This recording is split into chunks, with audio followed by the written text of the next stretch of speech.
Hey guys, tonight we are pulling back the heavy, probably lice-infested curtain of time to explore why your comfortable 21st century self might find historical living a tad challenging. Imagine yourself, right now, not nestled in your soft bed, but thrust into the gritty, unyielding reality of the past. Picture the flickering, uncertain light of a single hearth casting dancing shadows on rough-hewn wooden walls, the air thick with smells you can't quite identify, but instinctively know are not Febreze. Honestly, with your refined palate and aversion to, let's say, communal sleeping arrangements with farm animals, you probably wouldn't last a day in a Viking Longhouse. It's just a hunch. So, before you get comfortable, take a moment to like the video and subscribe, but only if you genuinely enjoy what I do here.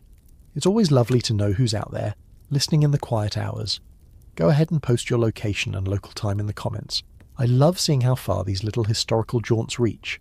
Now dim the lights, maybe turn on a fan for that soft background hum, and let's ease into tonight's journey together. You find yourself standing before it, a structure that seems to have grown organically from the very earth itself. The Viking Longhouse looms, long and low, its turf-covered roof blending almost seamlessly with the grey, overcast sky. It's late afternoon, you think, judging by the weak, watery sunlight that does little to warm the damp chill clinging to your clothes that are already feeling woefully inadequate. A biting wind whips around you, carrying the scent of salt from a nearby fjord and something else, something acrid and smoky.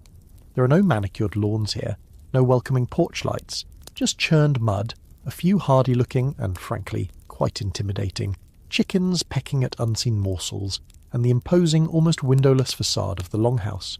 You tentatively push open the heavy wooden door, no doorbell, how quaint, and step into, well, it's certainly an experience.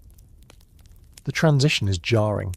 From the muted, damp light outside, you're plunged into a cavernous gloom, illuminated only by a long, central fire pit that crackles and spits, sending a column of smoke upwards towards a hole in the roof that seems far too small for the job. Your eyes sting almost immediately. The air is thick, a palpable entity you could almost chew, a heady cocktail of wood smoke, unwashed bodies, damp wool, cooking food. Is that fish? Or just very old socks? And something vaguely animalistic. It's like a really committed barbecue, but you're the brisket. You take a hesitant step forward, your feet sinking slightly into the uneven earthen floor. Mind your step, that's not just mud, it's character. Yeah, let's call it character. As your eyes slowly adjust to the Stygian dimness, shapes begin to resolve themselves.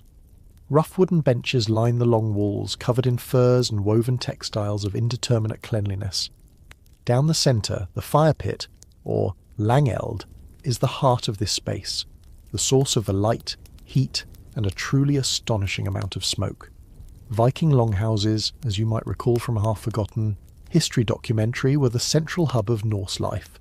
Typically long, narrow buildings that could stretch anywhere from 5 to an impressive 75 metres, housing not just one nuclear family, but an entire extended clan, retainers, and sometimes, in a section at one end, their precious livestock. Historians still argue whether the livestock were always kept in a distinct, partitioned area, or if, in some poorer households, the separation was less defined, leading to an even more aromatic living situation. Given the general olfactory assault you're currently experiencing, you're leaning towards the less defined theory for this particular establishment. You can hear voices now, guttural and unfamiliar, echoing slightly in the vast space. Figures move in the periphery, large and swathed in practical drab-coloured wool and leather. No one seems to pay you much mind, which is perhaps a blessing.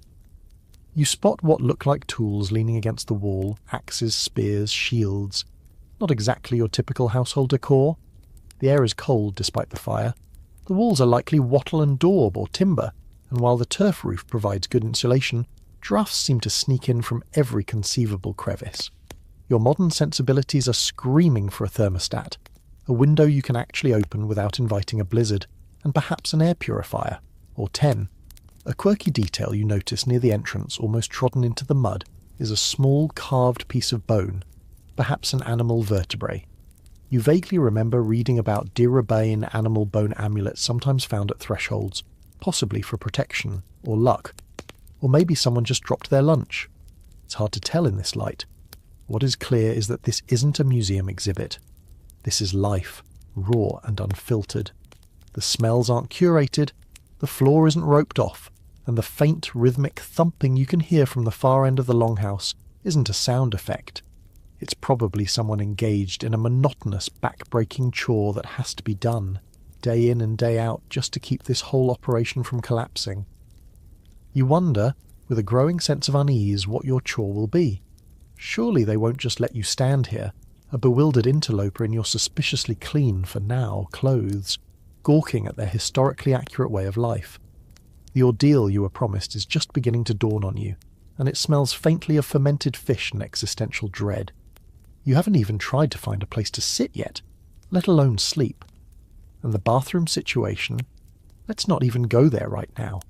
Your survival instincts are already pinging, not for danger from a wild beast or a marauding enemy, but from the sheer, overwhelming otherness of it all. You're still rooted to the spot just inside the doorway, feeling like a poorly disguised alien dropped into a historical reenactment, where everyone else got the memo about the dress code and the required level of stoicism. The initial shock of the smoke and the unique aroma is beginning to give way to a more nuanced appreciation of your surroundings, and by nuanced appreciation, you mean a growing catalogue of things that are making your skin crawl.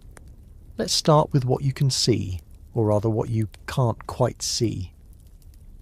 The single long fire pit casts a dramatic, almost theatrical light upwards, illuminating the underside of the sooty roof beams far above, but leaving much of the rest of the vast space in deep shadow. It's like being in a particularly gloomy amateur theatre production, and you've forgotten your lines. Figures drift in and out of these shadowed areas, their faces momentarily lit by the fire's glow, then receding back into the gloom.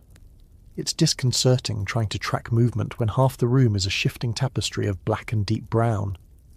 You spot rough-hewn wooden pillars, massive tree trunks really, supporting the ridgepole. The walls, where you can make them out, are not smooth or plastered. They're a patchwork of timber, daub, and what looks suspiciously like dried animal dung in places. An excellent insulator, no doubt, and probably contributed to that special something in the air.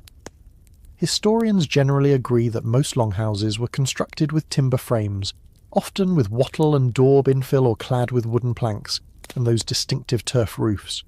The quality and specific materials, of course, varied greatly depending on wealth and location. This one feels robustly rustic. The floor, as you've already established, is mostly compacted earth. Here and there you can see flatter stones placed, perhaps to create a slightly more stable surface, or maybe just where someone dropped a heavy rock and couldn't be bothered to move it. Litter is, well, it's not a feature. Scraps of leather, discarded bits of food, you try not to look too closely, wood shavings and unidentifiable bits of stuff are scattered about. It's not that they're deliberately messy, it's more that the concept of a pristine, clutter-free living space hasn't quite caught on yet.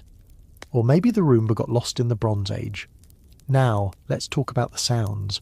The crackle and pop of the central fire is a constant, a sort of baseline rhythm to the longhouse.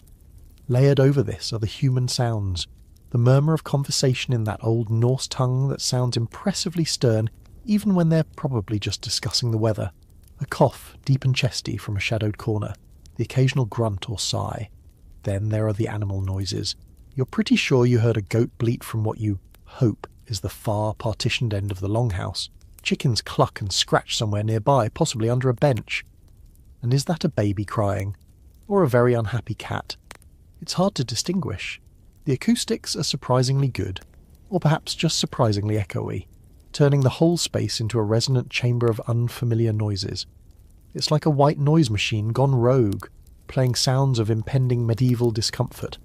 And the textures. Oh, the textures. You haven't touched much yet, thankfully, but your eyes are doing a pretty good job of imagining it for you. The wooden benches look splintery. The furs thrown over them look lived in, deeply lived in, like generations of Vikings have shed, slept, and possibly spilled mead on them. You run a hesitant finger along the rough wooden doorframe you just passed through. It's not sanded smooth, it's still got the character of the tree it came from, plus a fine layer of grime. You imagine leaning against one of the walls and feeling the cold, damp, slightly crumbly surface. The very air feels textured, heavy with moisture and particulate matter. You can almost feel the smoke particles settling on your skin, in your hair. You're developing a sudden, desperate craving for a wet wipe. A very, very large wet wipe. A quirky little detail catches your eye. Tucked into a crevice between two wall timbers, you spot a small, intricately carved wooden bird no bigger than your thumb. It's worn smooth with age or handling. Was it a child's toy? A good luck charm? Or just something whittled to pass the time, during the long, dark winters? Such small, personal items are occasionally found in archaeological digs of longhouse sites, offering tiny glimpses into the individual lives within these communal dwellings.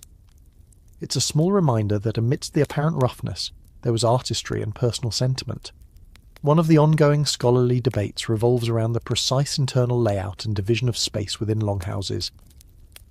While the general idea of a central hearth and benches along the sides is well established, the specifics of how different areas were used, for sleeping, crafting, storage or socialising, can be less clear. Were there invisible lines dictating who sat where? How strictly were animal quarters separated, especially in less affluent homes? The evidence is often open to interpretation.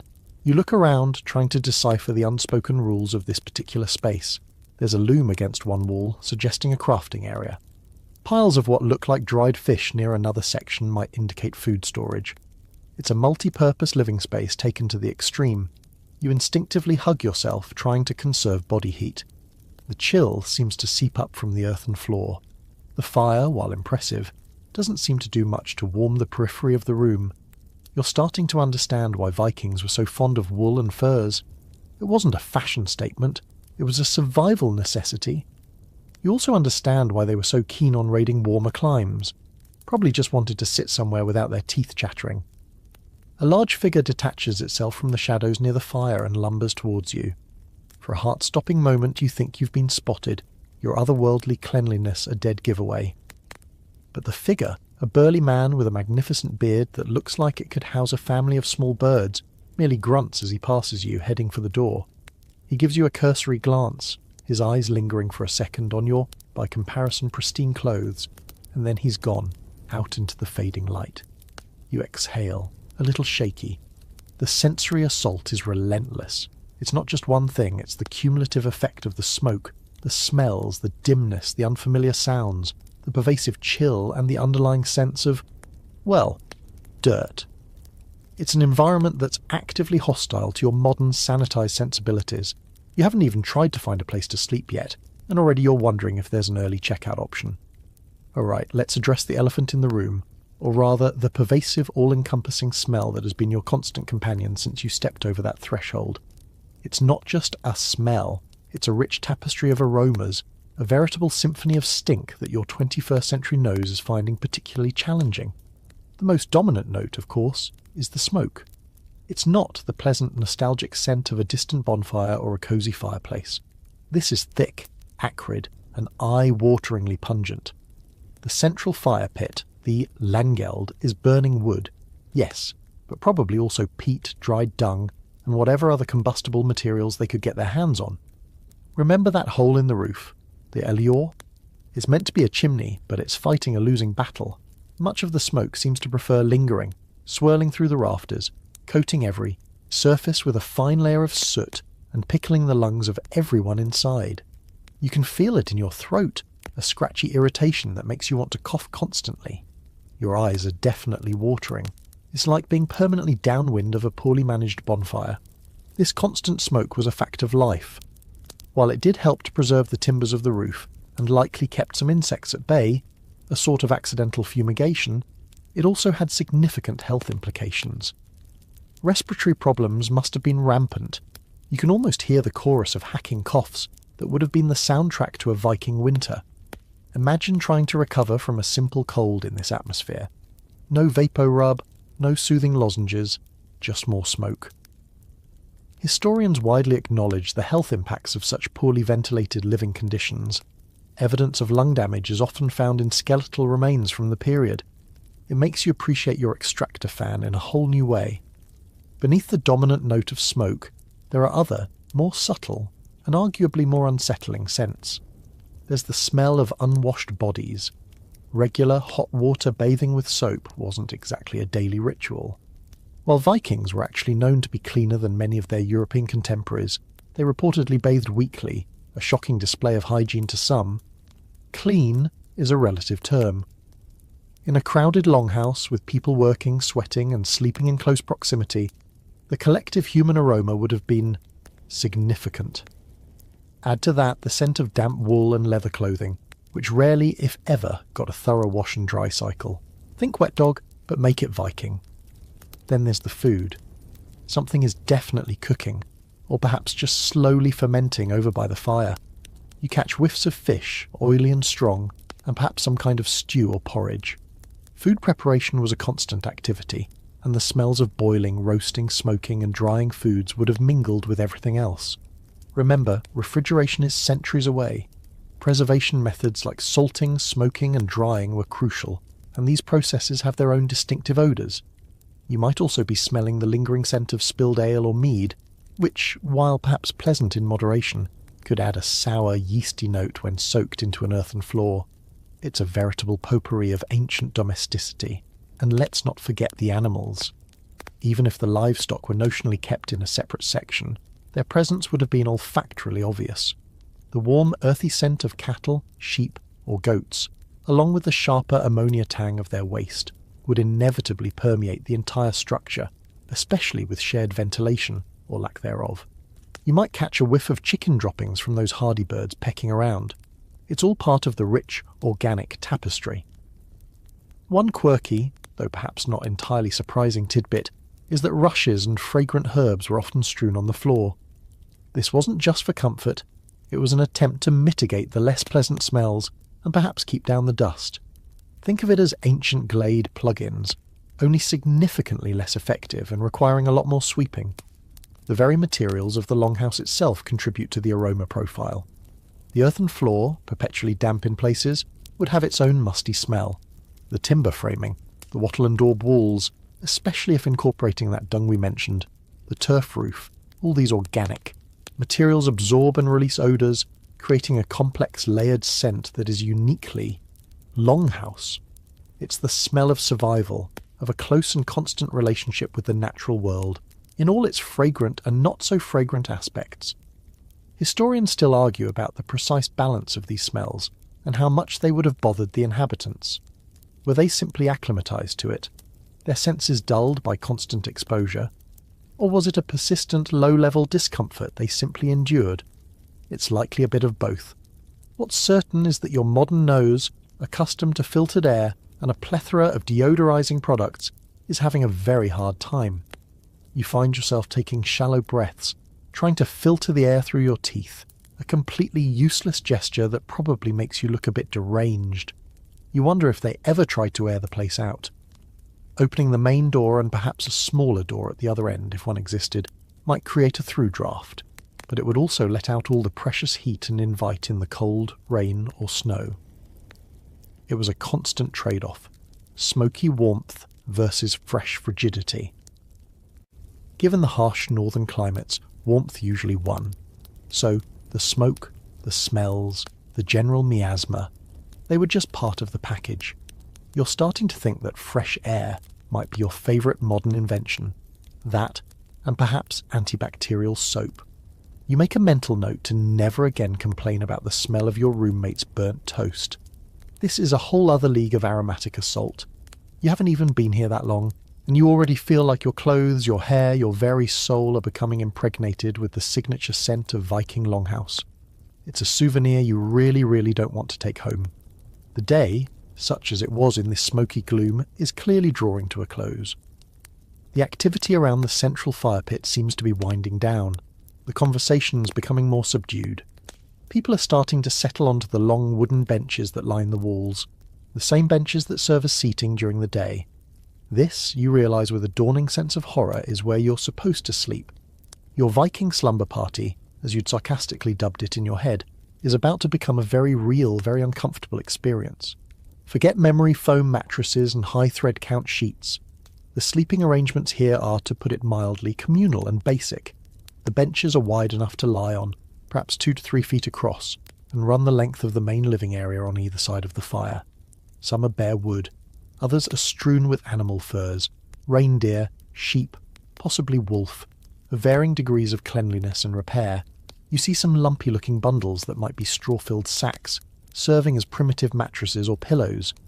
Privacy is clearly not a concept that has much currency here. You'll be sleeping shoulder to shoulder with your new Viking housemates, a charming assortment of snoring, coughing, and possibly flatulent individuals. It's like a music festival camping trip, but without the music, the wellies, or the option to retreat to your own tent when it all gets too much.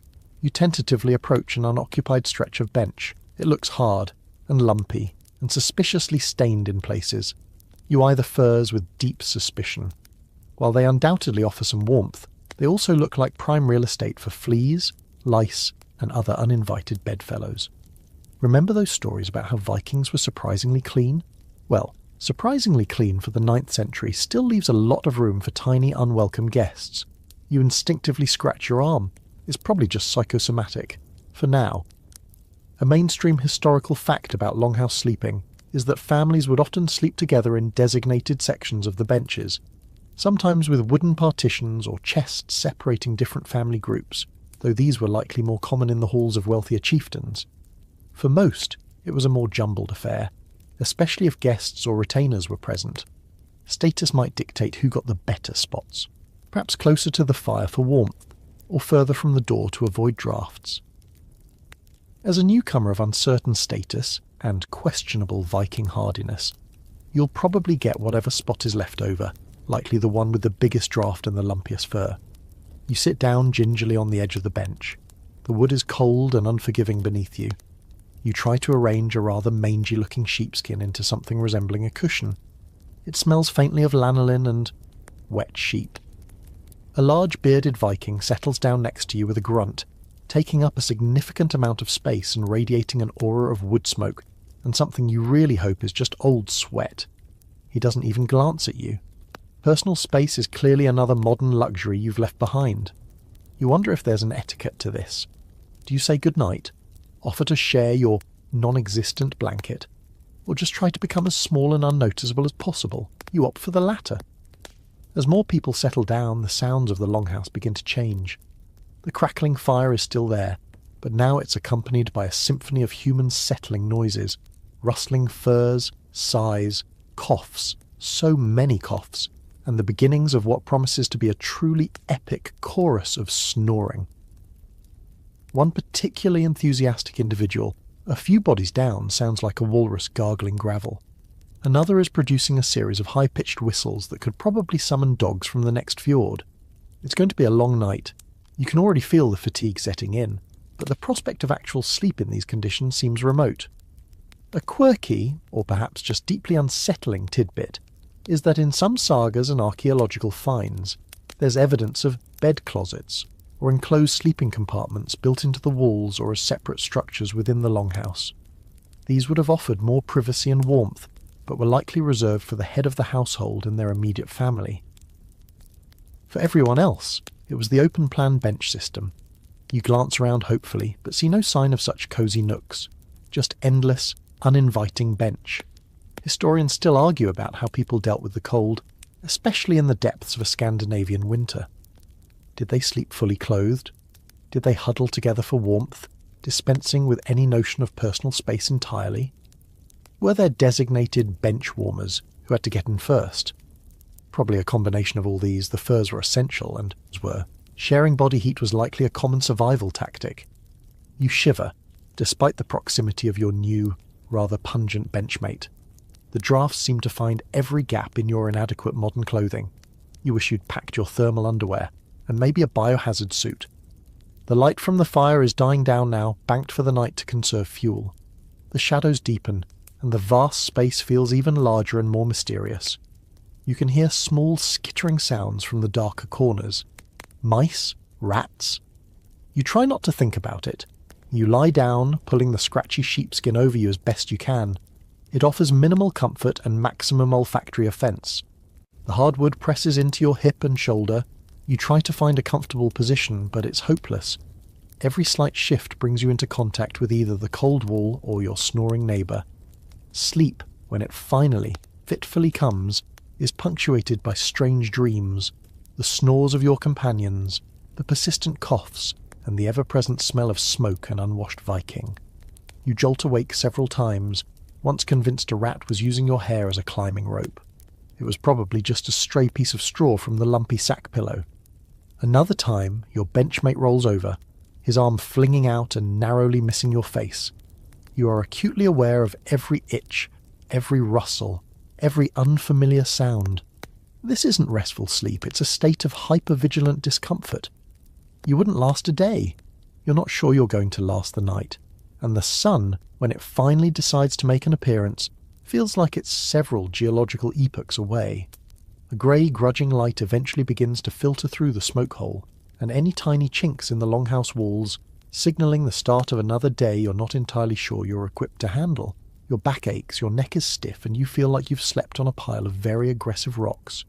The symphony of snores has mercifully subsided, replaced by coughs, groans, and the sounds of people stirring. And of course, that signature longhouse aroma is still there, perhaps even enhanced by the night's collective exhalations. But your most immediate concern, as your stomach rumbles a mournful protest, is breakfast. Or whatever the Viking equivalent is. You have a sinking feeling it won't involve artisanal sourdough toast and a perfectly brewed flat white. You watch as figures begin to move around the rekindled central fire. The morning routine seems to involve a lot of stretching, scratching, and spitting into the flames. Charming.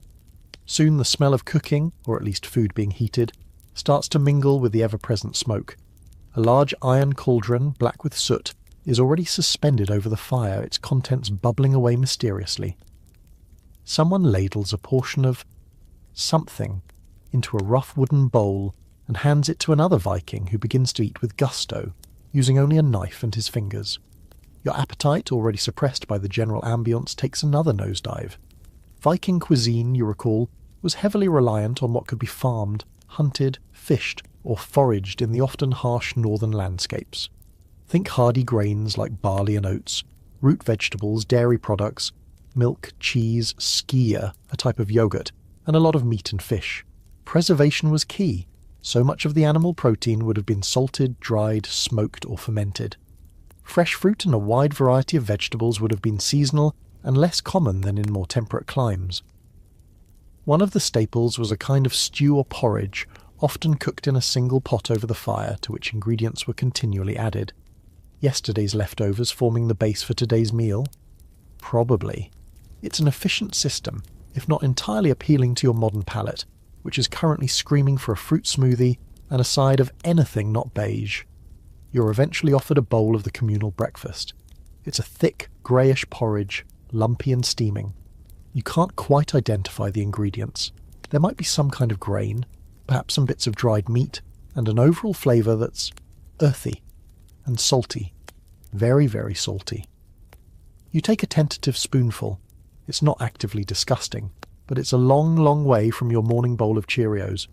It's sustenance, pure and simple, designed to fuel a hard day's work, not to delight the taste buds.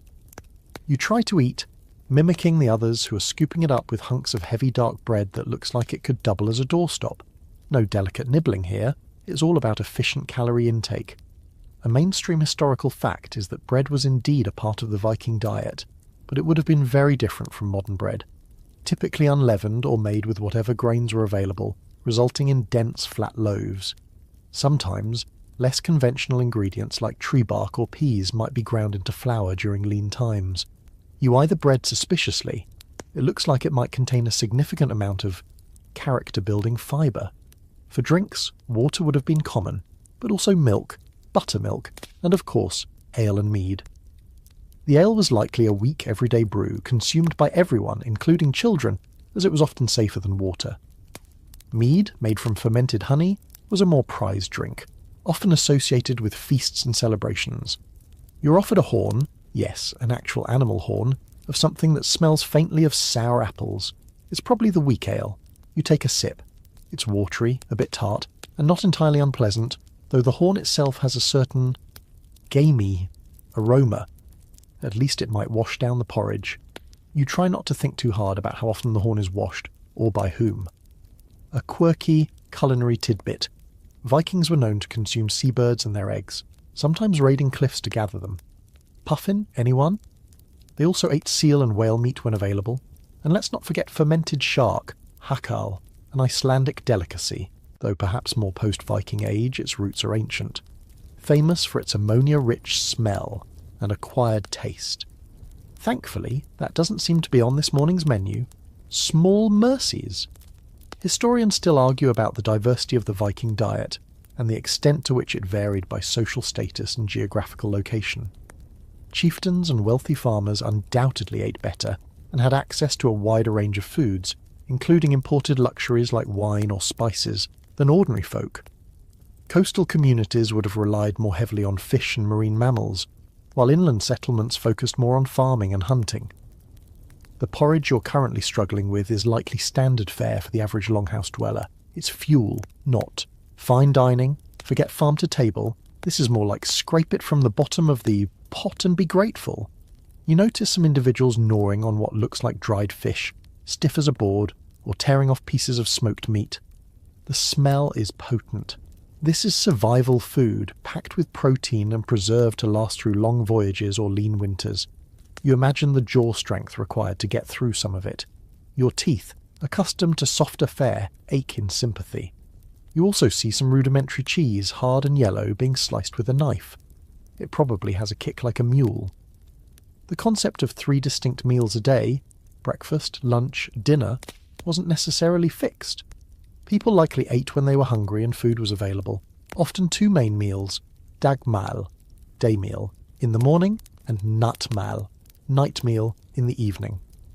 What you're experiencing now is the dagmal. It's clear that a lot of time and effort went into food procurement and preparation. There are no supermarkets, no convenience foods. Every calorie has to be earned through hard labour. You suddenly feel a deep appreciation for your refrigerator, your microwave, and the sheer, unadulterated miracle of a takeaway pizza. You manage to get down about half of your porridge, mostly by telling yourself it's a cultural experience, a very chewy, very salty cultural experience. Your digestive system, however, is sending up warning flares. This is going to be an interesting day. Having bravely, or foolishly, navigated the culinary landscape of a Viking breakfast, your thoughts inevitably turn to another pressing matter of modern comfort: hygiene. After a night spent marinating in smoke, sweat, and the general effluvia of a crowded longhouse, and now having consumed a meal of questionable origin with unwashed hands, because where would you even begin to wash them properly? You feel a desperate primal urge for a hot shower and a vigorous scrub with something that promises to kill 99.9% of germs. Alas, such luxuries are several centuries and a technological revolution away. Let's talk about Viking ablutions. As mentioned, Vikings were actually considered quite clean by the standards of their time. The sagas often mention washing and grooming. They even had tools for it. Combs, often made of bone or antler and quite elaborately decorated, tweezers, and even ear spoons for cleaning out earwax. A rather intimate detail preserved in archaeological finds, so they weren't wallowing in filth, relatively speaking. However, their concept of cleanliness and the available facilities were, shall we say, different from yours. You look around for anything resembling a bathroom or even a wash basin. You see none. Water would have been hauled from a nearby well, stream, or river. For a quick wash, you might get a basin of cold water and a piece of rough linen. Soap, as you know it, didn't really exist in the same form. They might have used lye-based concoctions, which could be quite harsh, or perhaps certain plants known for their cleansing properties.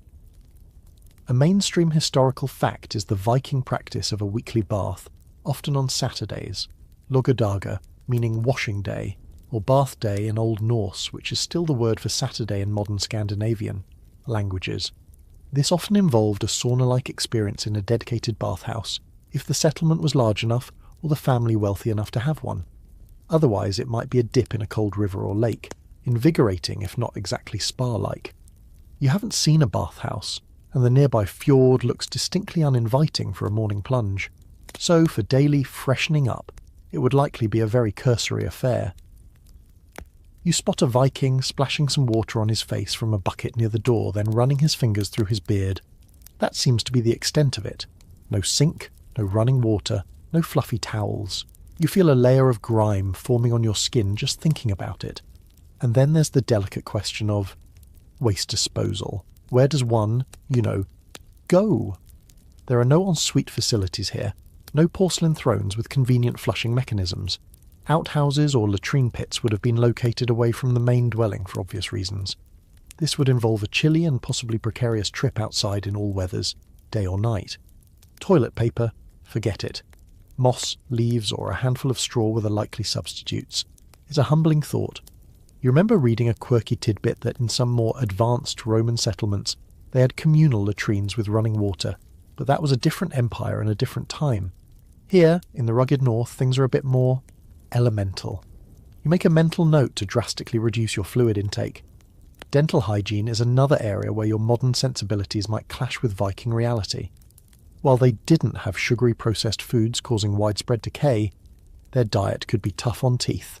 Remember that hard bread and dried meat. They did clean their teeth, likely using frayed twigs or pieces of cloth, and some skeletal remains show surprisingly good dental health, though wear and tear was common. Halitosis, however, given the diet of fermented foods, smoked fish, and probably a fair bit of garlic, which they did cultivate and use, might have been a common social hurdle, or perhaps everyone just smelled vaguely of pickled herring, so no one noticed. Historians still argue about the exact nature and prevalence of parasites in Viking communities. Given the close proximity to animals, the earthen floors, the food preservation methods, and the sanitation standards, it's highly probable that internal and external parasites, like worms, fleas, and lice, as you've already nervously intuited, were a constant feature of life. Those intricately carved combs weren't just for styling magnificent beards, they were essential for delousing. You resist the urge to scratch your scalp. Vigorously, you see a woman meticulously combing her long hair by the firelight. It's a slow, careful process. Personal grooming, even with limited tools, was clearly important. Appearance, hair, and beards were significant in Norse culture, often reflecting status and identity. So, while their methods might seem rudimentary to you, the intent was there. They weren't intentionally unkempt, but their environment and resources dictated a very different standard.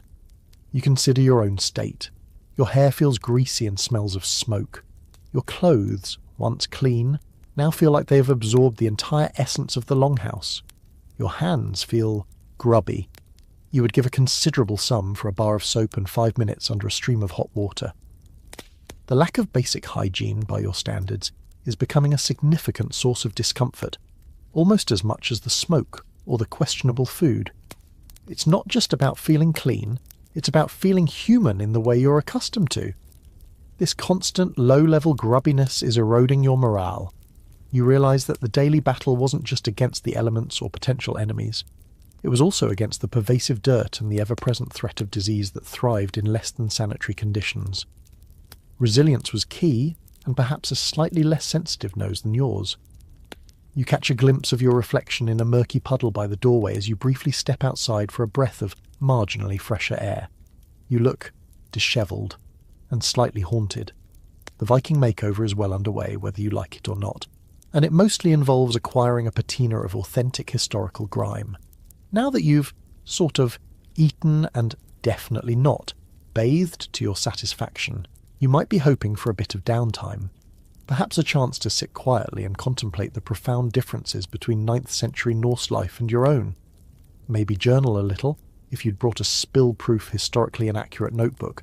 But no, the Longhouse is already a hive of activity, and it quickly becomes apparent that there are no passengers here. Everyone has a role, a task, a purpose. Survival in this environment is a full-time job, a relentless cycle of chores that starts before dawn and ends long after dusk. Respite. That's a good one. You'll get your respite when you're too old to card wool or mend a fishing net, and even then, you'll probably be expected to tell stories or watch the toddlers. You're awkwardly trying to stay out of the way, a skill you're rapidly perfecting, when a stern-looking woman with forearms like ship's timbers thrusts a bundle of something that looks like matted sheep's wool into your hands and points towards a group of women working with spindles and looms. The message is clear. No idleness allowed. You, my friend, are about to contribute to the textile industry of the Viking Age. Or at least, try not to make too much of a mess of it. The sheer amount of physical labour required to keep a longhouse functioning is staggering. Let's start with the basics. Fire. That central hearth doesn't fuel itself. Wood needs to be chopped and hauled, peat needs to be cut and dried. This is heavy, back-breaking work, often done in harsh weather. Then there's water. Every drop for drinking, cooking and minimal washing has to be carried from its source, often a considerable distance.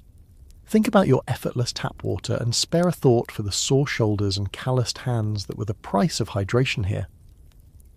Food preparation, as you've glimpsed, is an ongoing epic. Grains need to be threshed, winnowed and ground into flour, usually with a hand quern, a rotary hand mill made of stone, which is incredibly labour-intensive. You try to picture yourself grinding enough flour for that heavy bread you saw earlier, and your arms ache preemptively. Vegetables need to be tended in, small garden plots, if the season allows, harvested and prepared. Animals need to be cared for, fed, watered, mucked out, another delightful task you hope to avoid. If there are cows, they need milking.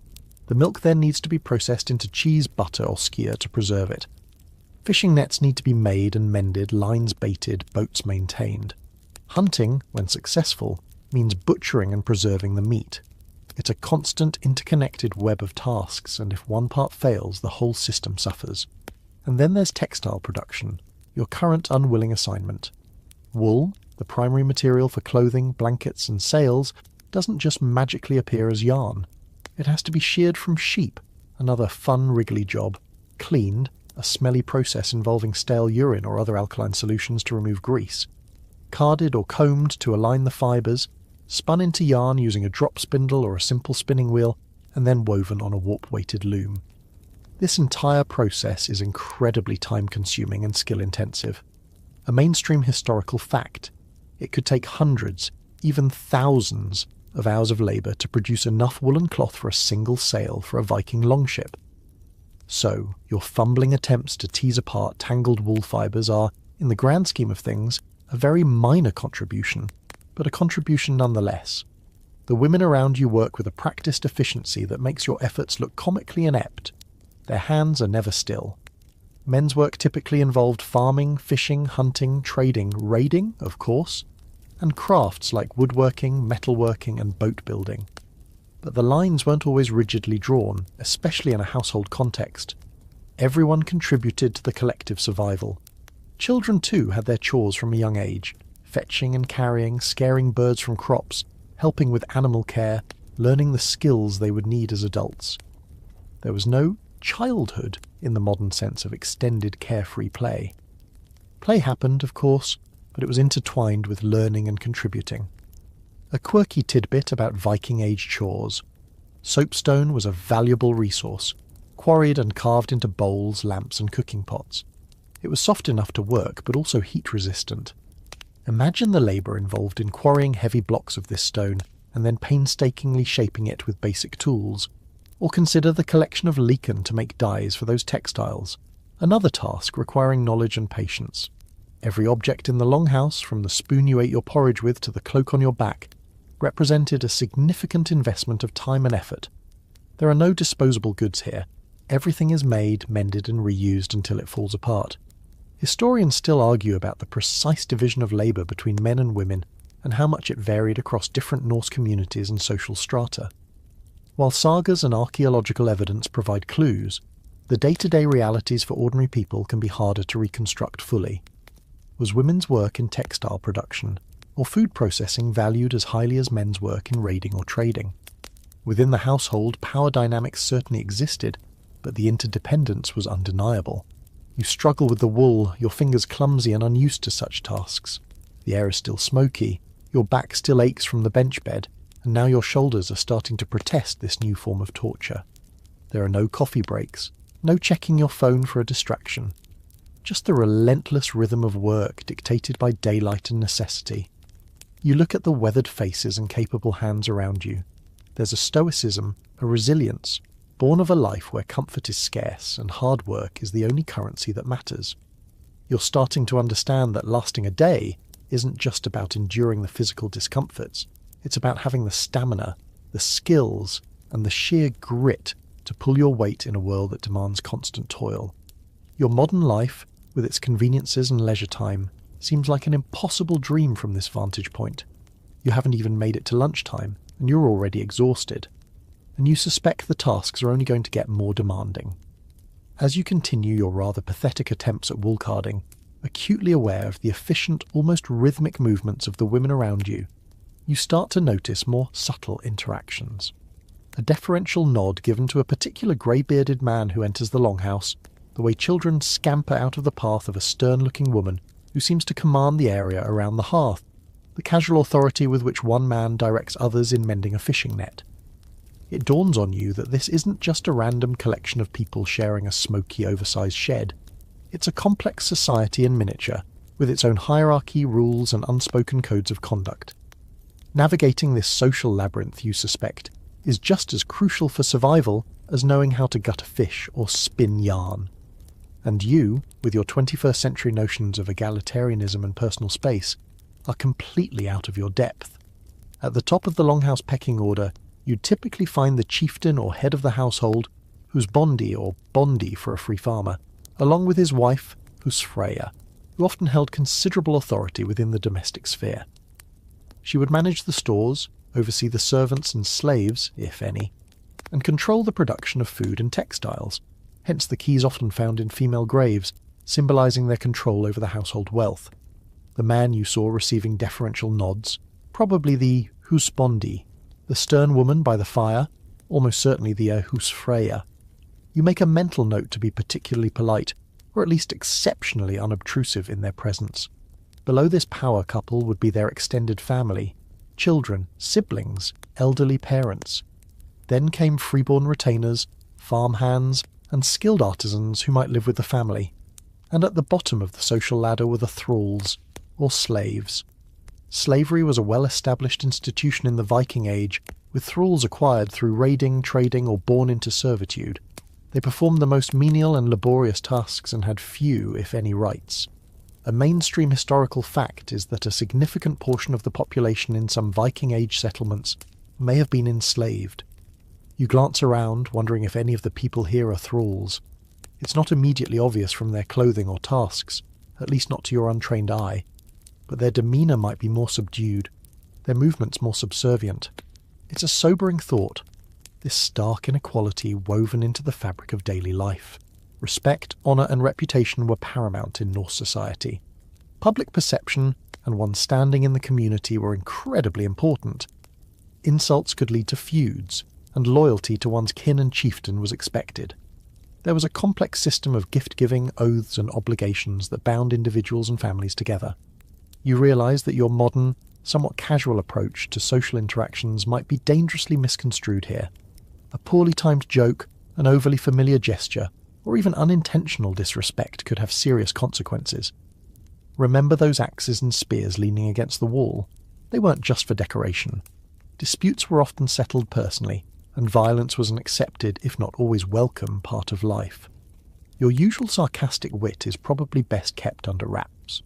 One quirky aspect of Norse social structure was the concept of the Thing, a governing assembly where free men gathered to make laws, settle disputes, and make political decisions. These assemblies operated at local and regional levels. It was a form of early democracy, though participation was generally limited to property-owning free men. Still, it shows a society that valued order and collective decision-making, even amidst the raiding and feuding. You wonder if this longhouse community has its own mini-thing for resolving internal squabbles, like who gets the last piece of dried fish, or who has to sleep in the draftiest spot. Position you seem to have secured by default. Historians still argue about the degree of social mobility in Viking society. Was it possible for a thrall to gain freedom? Could a person of humble birth rise to prominence through skill or bravery? There are instances in the sagas suggesting such possibilities, but it was likely very difficult. For the most part, you were born into your social station, and that largely dictated the course of your life. Your own ambiguous status as a strange, unskilled visitor probably places you somewhere near the bottom, just above. Suspicious outsider who might be a spy for a rival clan. You decide that keeping a low profile and demonstrating a willingness to at least try to be useful, even if your wool carding skills are laughable, is your best strategy. You observe the interactions. A young boy proudly presents a small, freshly caught fish to the husbandi, who claps him on the shoulder with a gruff word of approval. Two men share a drinking horn, a common gesture of fellowship. A woman quietly admonishes a child who's getting too close to the fire. These are the small, everyday moments that build and reinforce the social fabric. There are also moments of tension, a sharp exchange between two younger men, quickly smoothed over by an older woman, a lingering, appraising look from one Viking to another that hints at an unspoken rivalry. The concept of hospitality, gestrisni, was also deeply ingrained. Travellers were generally offered food and shelter, as refusing hospitality could bring dishonour. This might explain why you haven't been immediately thrown out. However, guests were also expected to behave respectfully and not overstay their welcome. You are, in essence, a guest here, albeit an uninvited and rather useless one. The longer you stay, the more you'll be expected to contribute and integrate, or risk wearing out that welcome. You realise that your survival here isn't just about enduring the physical hardships. It's about understanding and conforming to a complex set of social expectations. It's about knowing who to defer to, who to be wary of, and how to conduct yourself without causing offence or appearing weak. Your modern assumptions about personal autonomy and direct communication are ill-suited to this world. Here, subtlety, observation, and a keen understanding of hierarchy are your best tools for social navigation. And you're learning on the job in a very smoky, very smelly classroom where the final exam might involve an actual axe. Suddenly that lumpy porridge seems like the least of your worries, just as you're starting to vaguely get a handle on who might be who in the smoky hierarchy of the Longhouse, and your fingers are developing a sort of numb muscle memory for separating wool fibres badly. The scene around you shimmers and dissolves. The damp chill, the smell of wood smoke and unwashed Viking, the rough textures of wool and timber, they all fade, replaced by a blinding baking heat and the scent of hot sand and something else, something dry and dusty with a faint sweetish undertone like dried papyrus. Your eyes, accustomed to the gloom, squint painfully against the brilliant, unrelenting sunlight. Gone are the turf roof and wooden walls. You're now standing under an azure sky, so vast and cloudless it feels infinite, and the ground beneath your feet is no longer cool earth, but hot, sun-baked mud brick.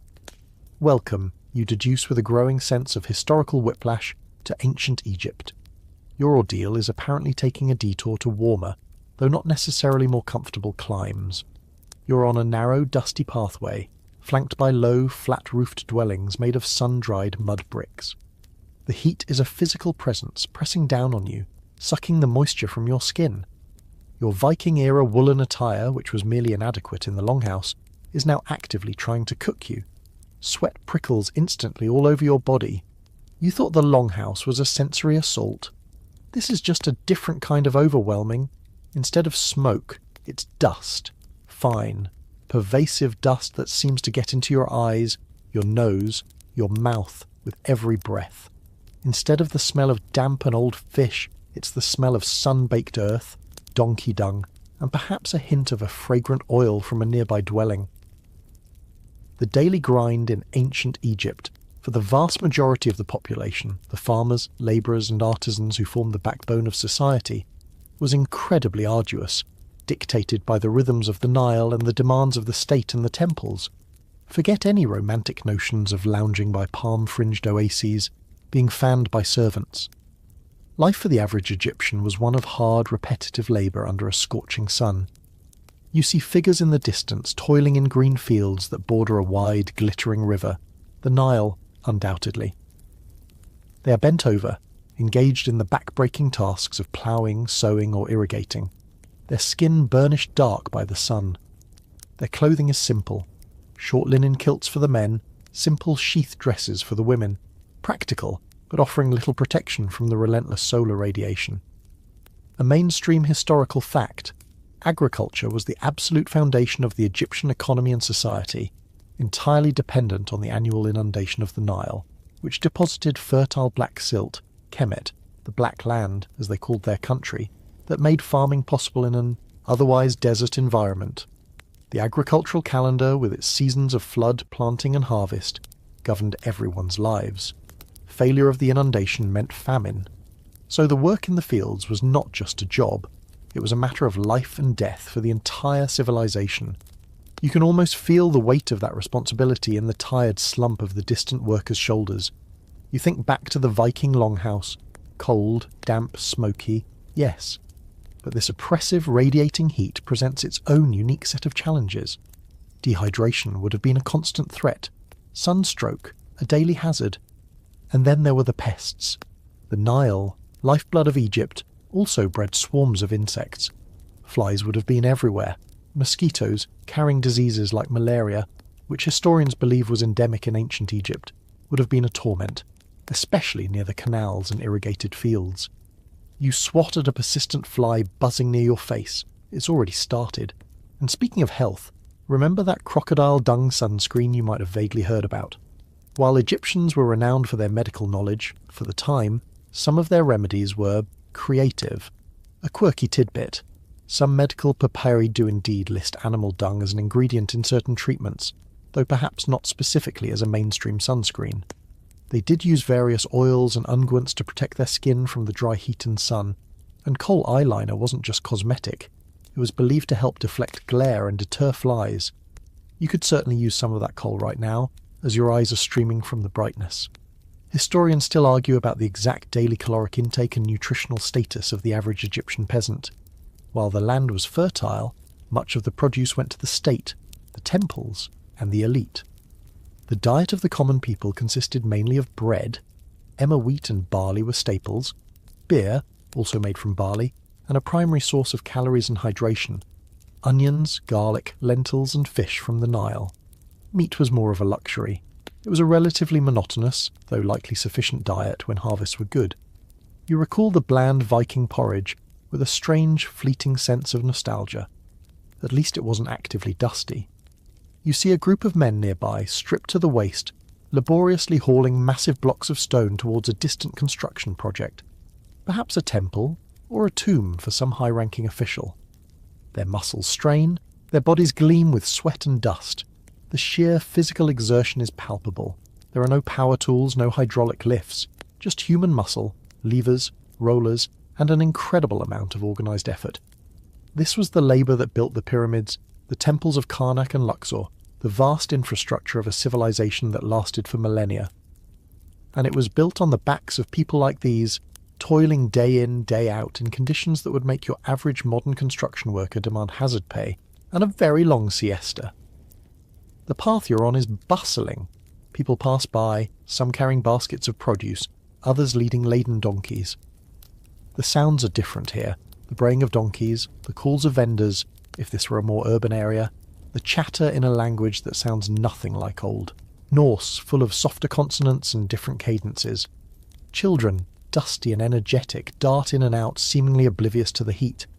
You are an anomaly here, just as you were in the Longhouse. Your Viking clothes are drawing curious, perhaps wary glances. You're too pale, too heavily dressed, too obviously out of place. The discomfort is different, but no less profound. The relentless sun, the choking dust, the sheer, grinding effort visible all around you. It's another facet of historical reality that your comfortable life has insulated you from. You're beginning to suspect that lasting a day is a recurring theme in this historical journey, and each new setting finds new ways to test your very modern limits. You desperately seek some shade, any shade at all, but the low sun-baked buildings offer little respite. The Egyptian daily grind has you firmly in its hot, dusty embrace. Having been unceremoniously dumped from the smoky confines of the Viking Longhouse into the glaring heat of ancient Egypt, you find yourself gravitating towards the dubious shelter of one of those low, mud-brick dwellings. The sun is still beating down with an intensity that makes the air shimmer above the dusty ground, and the thought of escaping its direct gaze, even for a moment, is overwhelmingly appealing. You approach a narrow, uninviting doorway, a dark rectangle in the sun-bleached wall, and peer inside. Your Egyptian home, not so sweet home experience is about to begin. The interior is dim, a welcome relief after the blinding glare outside, but it's also incredibly cramped and stuffy. The air is thick with the smell of stale cooking fires. Different from the Viking wood smoke, this is more acrid, perhaps from burning animal dung or reeds. Unwashed bodies, a universal historical aroma it seems, and a certain earthy, slightly sweet smell you can't quite place. Maybe from the mud bricks themselves, or perhaps from stored grain. It's not as overwhelmingly smoky as the Longhouse, as most cooking would have been done outdoors in a courtyard or on the flat roof to avoid turning the small interior into an oven. But the lack of ventilation creates its own oppressive atmosphere. The typical ancient Egyptian home for a commoner was a small, simple affair, usually consisting of a few rooms built around a central courtyard, or in more congested urban areas, multi-storey apartment-like structures. Walls were made of sun-dried mud bricks, cheap and readily available, and roofs were flat, made of palm logs covered with reeds and mud. These flat roofs were valuable extra living space, used for sleeping on hot nights, drying food, or catching any available breeze. You look up. The ceiling here is low, made of those palm logs you read about, and you can see bits of dried vegetation poking through. You hope it's structurally sound, and that nothing lives up there. The floor is compacted earth, much like the Longhouse, though perhaps drier and dustier. There's very little furniture. Maybe a few low stools, some reed mats for sleeping, and some pottery jars for storing water, grain and beer. A small raised hearth in one corner suggests some indoor cooking might happen, perhaps in cooler weather. Possessions were minimal, some basic pottery, a few tools, perhaps a wooden chest for storing clothes or other small items. It's a life stripped down to essentials. No room for clutter or for much privacy either, if a whole family is living in this small space. You think of your own home, filled with books, gadgets, comfortable furniture, and so much stuff. The contrast is stark. A mainstream historical fact. Despite the simplicity of their homes, ancient Egyptians valued cleanliness and order. Ma'at, the concept of order, truth and justice, was central to their worldview. Homes would have been swept regularly, and personal hygiene, as much as conditions allowed, was important. However, clean is always relative to the environment. In a world of dust, mud, and rudimentary sanitation, keeping a home pristine by modern standards would have been an impossible task. And then there are the pests. Oh, the pests. If the Longhouse had its potential for fleas and lice, the ancient Egyptian home had those and more, in abundance. The heat, the stored food, the nearby Nile with its teeming insect life. It was a paradise for vermin. Flies, as you've already experienced, would have been a constant nuisance. Mosquitoes, especially at dusk and dawn, would have made life miserable and spread disease. Then there were the less visible, but no less present inhabitants. Cockroaches scuttling in the shadows, ants marching in relentless columns towards any crumb of food, mice and rats gnawing their way into stored grain. And let's not forget scorpions and snakes, a genuine danger, especially in rural dwellings or those with poorly maintained walls or floors. You find yourself instinctively checking the dark corners and peering under the reed mats. You're not a fan of scorpions, or snakes, or anything with more than 4 legs, frankly. A quirky and rather unpleasant tidbit. Bedbugs were also likely companions in ancient Egyptian sleeping arrangements. Archaeologists have found evidence of these persistent pests in ancient sites. So, those reed mats on the floor, not just uncomfortable, but potentially teeming. You suddenly miss the scratchy, flea-ridden Viking furs. At least with furs you sort of knew what you were getting. Reed mats feel more insidiously infested. Historians still argue about the exact population density in urban areas like Thebes or Memphis. Some reconstructions suggest incredibly crowded conditions, with multi-storey tenements packed tightly together, narrow alleyways, and limited access to fresh water or sanitation.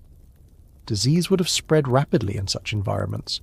Even in more rural village settings, families lived in close proximity, sharing resources and inevitably germs. The infant mortality rate was tragically high, and life expectancy, while difficult to pinpoint accurately for commoners, was significantly shorter than today.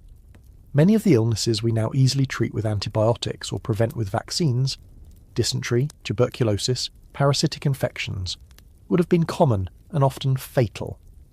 You see a woman in the dim light, grinding grain with a saddle quern, a primitive but effective tool where grain is ground by rubbing a smaller stone back and forth on a larger, slightly concave one.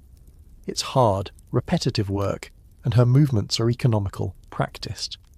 Dust from the grain fills the air around her. In another corner, a child is listlessly fanning away flies from a sleeping baby. The heat inside the dwelling, while less direct than the sun, is still stifling, the air unmoving. It's like being inside a low mud oven that's slowly baking its occupants. You think about the Viking Longhouse again. Yes, it was smoky and cold, and the company was robust. But it also felt somehow more spacious, more communal in a way that this small, stuffy dwelling doesn't. Here, the closeness feels more oppressive, the lack of personal space more acute. The threats feel different too. Not the biting wind or the potential for a long dark winter, but the insidious heat, the ever-present dust, and the unseen menace of disease-carrying insects and vermin. Each environment has its own unique brand of discomfort, its own ways of reminding you that survival was a daily struggle, not a given. You wouldn't last a day here either, probably collapsing from heat stroke or a sudden, phobia-induced meltdown at the sight of a particularly large beetle. Your historical endurance tour is proving to be a powerful lesson in gratitude for modern plumbing, pest control and air conditioning. The oppressive, dusty heat of the Egyptian dwelling shimmers and fades, much like the Viking Longhouse before it. You brace yourself for the next historical jump, wondering what particular brand of discomfort awaits. The air changes again, becoming cool, damp, and smelling strongly of wet earth, decaying leaves, and something vaguely medieval. Yes, that's it. You can almost hear the distant, mournful tolling of a church bell and the faint, unhappy bleating of a sheep. You open your eyes to a scene of rustic and rather grim simplicity. Gone are the sun-baked mud bricks and the vast desert sky. You're now standing in a muddy, rutted track surrounded by small, dilapidated hovels that look like they're slowly sinking into the earth. Welcome, it seems, to the life of a medieval peasant. Your historical suffering bingo card is getting impressively full. The dwelling you find yourself near is a masterpiece of medieval misery. It's a small one-room hut, constructed from wattle and daub, a framework of woven branches plastered with mud, straw, and animal dung. That popular building material seems to be a recurring theme. With a thatched roof that looks leaky, and home to several generations of birds, and possibly a family of particularly adventurous squirrels. There are no windows, or perhaps just one tiny unglazed slit that lets in a sliver of grey light, but mostly serves as an entry point for wind, rain, and inquisitive insects. The door is a crude affair of rough planks that hangs crookedly on leather hinges. It's a far cry from the relatively grand, by comparison, Viking Longhouse, or even the more structured Egyptian mud brick house. This is basic shelter, pushed to its absolute limits. You tentatively push open the creaky door and stoop to enter. The interior is even darker and more cramped than you imagined. The floor is beaten earth, damp and uneven. The air is thick with the smell of wood smoke, from a small, inefficient hearth in the centre that's doing a terrible job of channeling smoke out through a hole in the roof. Unwashed bodies, hello again, old friend, stale food and the general miasma of poverty and dampness. It's cold, not the biting, clean cold of the Viking North, but a penetrating, clammy dampness that seems to seep into your bones. You can see your breath fogging in the dim light. A mainstream historical fact. The vast majority of the population in medieval Europe were peasants, or serfs, tied to the land and owing service and a share of their produce to the lord of the manor. Their lives were characterised by unrelenting agricultural labour, poverty, and a high degree of subservience. They lived in small, often self-built, hovels like this one, usually clustered together in villages surrounded by the fields they worked. Freedom was limited, and opportunities for social advancement were virtually non-existent. Your life was, for the most part, predetermined by your birth. You can just about make out a few meagre possessions in the gloom. A rough wooden bench or stool, a pile of straw in one corner that presumably serves as a bed, shared by the entire family no doubt, a few crude pottery bowls, and perhaps an iron cooking pot hanging over the sad little fire. There's no privacy, no comfort, no beauty. It's shelter in its most elemental form, a place to escape the worst of the weather and huddle together for warmth. You remember the Viking Longhouse with its furs and its relatively more spacious interior, and it suddenly seems like a palace. Even the Egyptian mud hut, with its promise of at least escaping the direct sun, had a certain grim appeal compared to this damp, dark hole. And what about those feudal obligations?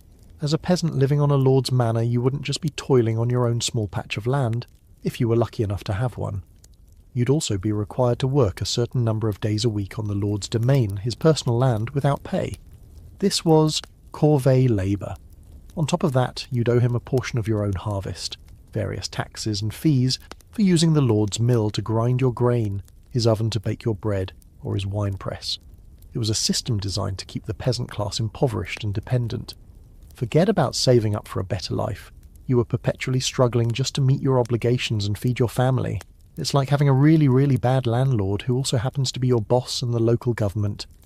A quirky, though rather depressing tidbit about medieval peasant life is the right of merchant, a fee paid to the lord when a peasant's daughter married, or leerwhite, a fine paid if a peasant woman was found to be unchaste. These were just more ways for the lord to extract wealth from his tenants and exert control over their lives. It paints a rather bleak picture of personal autonomy. Historians still argue about the degree of variation in peasant living standards across different regions of Europe and throughout the medieval period, which, remember, spans 1,000 years. Conditions were not uniformly terrible everywhere all the time. Some peasants, particularly those with larger landholdings or specialised skills, might have achieved a modest level of prosperity. But for many, life was a precarious existence, lived on the very edge of subsistence, vulnerable to famine, disease, and the whims of their overlords. The hovel you're currently experiencing feels like it's firmly at the lower end of that spectrum. You imagine trying to raise a family in this single, smoky, damp room, children sleeping on the floor with their parents, animals perhaps brought inside during harsh weather for their warmth and their own safety, adding to the already fragrant atmosphere. Remember the Viking livestock sharing quarters? This is the budget version. The lack of sanitation would have been appalling. No running water, no proper latrines. Waste would have been thrown into a nearby ditch or onto a midden heap, creating a breeding ground for flies and disease. You think back to the relative cleanliness concerns in the Viking Longhouse and the Egyptian dwelling. This feels like a whole new level of squalor. The dim light, the constant damp, the pervasive smell of mildew and smoke. It's an assault on the senses that's less dramatic than the Viking Longhouse's initial shock or the Egyptian heat, but more insidiously demoralising. This isn't just discomfort, it's a recipe for despair. You can already feel a creeping sense of hopelessness, the kind that might come from a lifetime of unrelenting toil with no prospect of improvement. You wouldn't last a day. You'd probably just curl up on that pile of straw and refuse to move, succumbing to a medieval malaise before lunchtime. Your appreciation for your own centrally heated, well-lit and structurally sound home is reaching astronomical levels, and you haven't even sampled the medieval peasant diet yet. That joy, you suspect, is still to come. You're still reeling from the sheer, unadulterated gloom of the medieval peasant hovel, the damp chill clinging to you like a second skin, when your stomach emits a familiar, plaintive rumble. Ah, yes, the historical culinary tour continues. If Viking porridge and Egyptian bread and beer were adventures, you have a feeling medieval peasant fare is going to be a true test of your gastronomic fortitude. You observe the meagre preparations around the sputtering hearth. No bustling activity here, no large cauldrons bubbling with mysterious stews, just a sense of making do with very, very little. The diet of a medieval peasant was, to put it mildly, monotonous and heavily reliant on whatever grains could be grown locally, typically barley, oats, rye, and perhaps some wheat, if they were lucky, or the land was particularly good. This was supplemented with vegetables from their own small garden plots. The pottage garden, so named because its produce usually ended up in the pottage pot. Think onions, leeks, peas, beans, cabbage, and various root vegetables. Fruit might come from foraging, berries, apples, nuts, or from a few carefully tended trees. Meat was a rarity, a luxury. The lord of the manor usually had hunting rights in the surrounding forests, and poaching was severely punished. Peasants might keep a pig, which could forage for itself, or some chickens, but these were valuable assets, more likely to be sold or consumed on special occasions than as a daily staple. Fish, if there was a nearby river or pond not exclusively controlled by the lord, might provide some protein. The cornerstone of the peasant diet was pottage. This was a thick stew or soup made from grains, often oats or barley, whatever vegetables were on hand, and perhaps some peas or beans for protein. It would simmer away over the fire for hours, often with new ingredients added as they became available. A bit like that Viking communal pot, but likely with even fewer exciting additions. Salt was available, but other seasonings were scarce or expensive. Herbs from the garden might add some flavour. It was filling, it was usually nutritious enough to keep you going, but it was incredibly bland and repetitive. Day in, day out pottage. You can almost taste the centuries of culinary boredom. You're offered a wooden bowl of this very pottage. It's a brownish-grey sludge, thick and lumpy, with unidentifiable bits of vegetable matter floating in it. It smells vaguely of cabbage and damp earth. You take a tentative spoonful. It's bland. So incredibly bland. And the texture is a bit like wallpaper paste. It's not actively offensive like you imagine fermented shark might be, but it's profoundly uninspiring. This is fuel, pure and simple, designed to provide enough energy for a long day of backbreaking labour in the fields. There's no joy in it, no celebration of flavour or texture, just sustenance. You find yourself missing the aggressive saltiness of the Viking porridge. At least that had a flavour. Bread, when they had it, would also be a coarse, dark affair, likely made from rye or barley flour, often unleavened or poorly leavened, resulting in a heavy, dense loaf. Remember that Viking bread that could double as a doorstop? This would be its slightly more depressing cousin. Sometimes, in times of famine, flour would be bulked out with less palatable ingredients like ground acorns, beans, or even tree bark. You eye a hunk of dark bread offered with your pottage. It looks like it could survive re-entry from orbit. And then there were the maladies. Life as a medieval peasant was a constant battle against disease, much of which was poorly understood and untreatable. The cramped, unsanitary living conditions, the contaminated water sources, remember those open ditches and midden heaps, and the often inadequate nutrition created a perfect storm for illness. A mainstream historical fact. Epidemics like dysentery, typhus, influenza, and smallpox swept through medieval populations with devastating regularity. And then, of course, there was the Black Death in the 14th century, which wiped out a huge percentage of Europe's population. Even common infections from minor wounds could be fatal without antibiotics. Medical care was rudimentary at best. For peasants, it would likely consist of folk remedies, herbal concoctions, some of which might have had genuine, if limited, efficacy, and prayers. Barber surgeons might perform basic procedures like bloodletting, a common treatment for almost everything, based on the theory of balancing the body's humours, or tooth extraction, but their skills were limited, and hygiene was non-existent. You imagine getting a toothache in this environment and shudder. No anaesthetic, just a pair of rusty pliers and a prayer. A quirky, or perhaps just grim, tidbit about medieval health is the prevalence of ergotism, also known as St. Anthony's fire. This was a disease caused by consuming rye contaminated with the ergot fungus.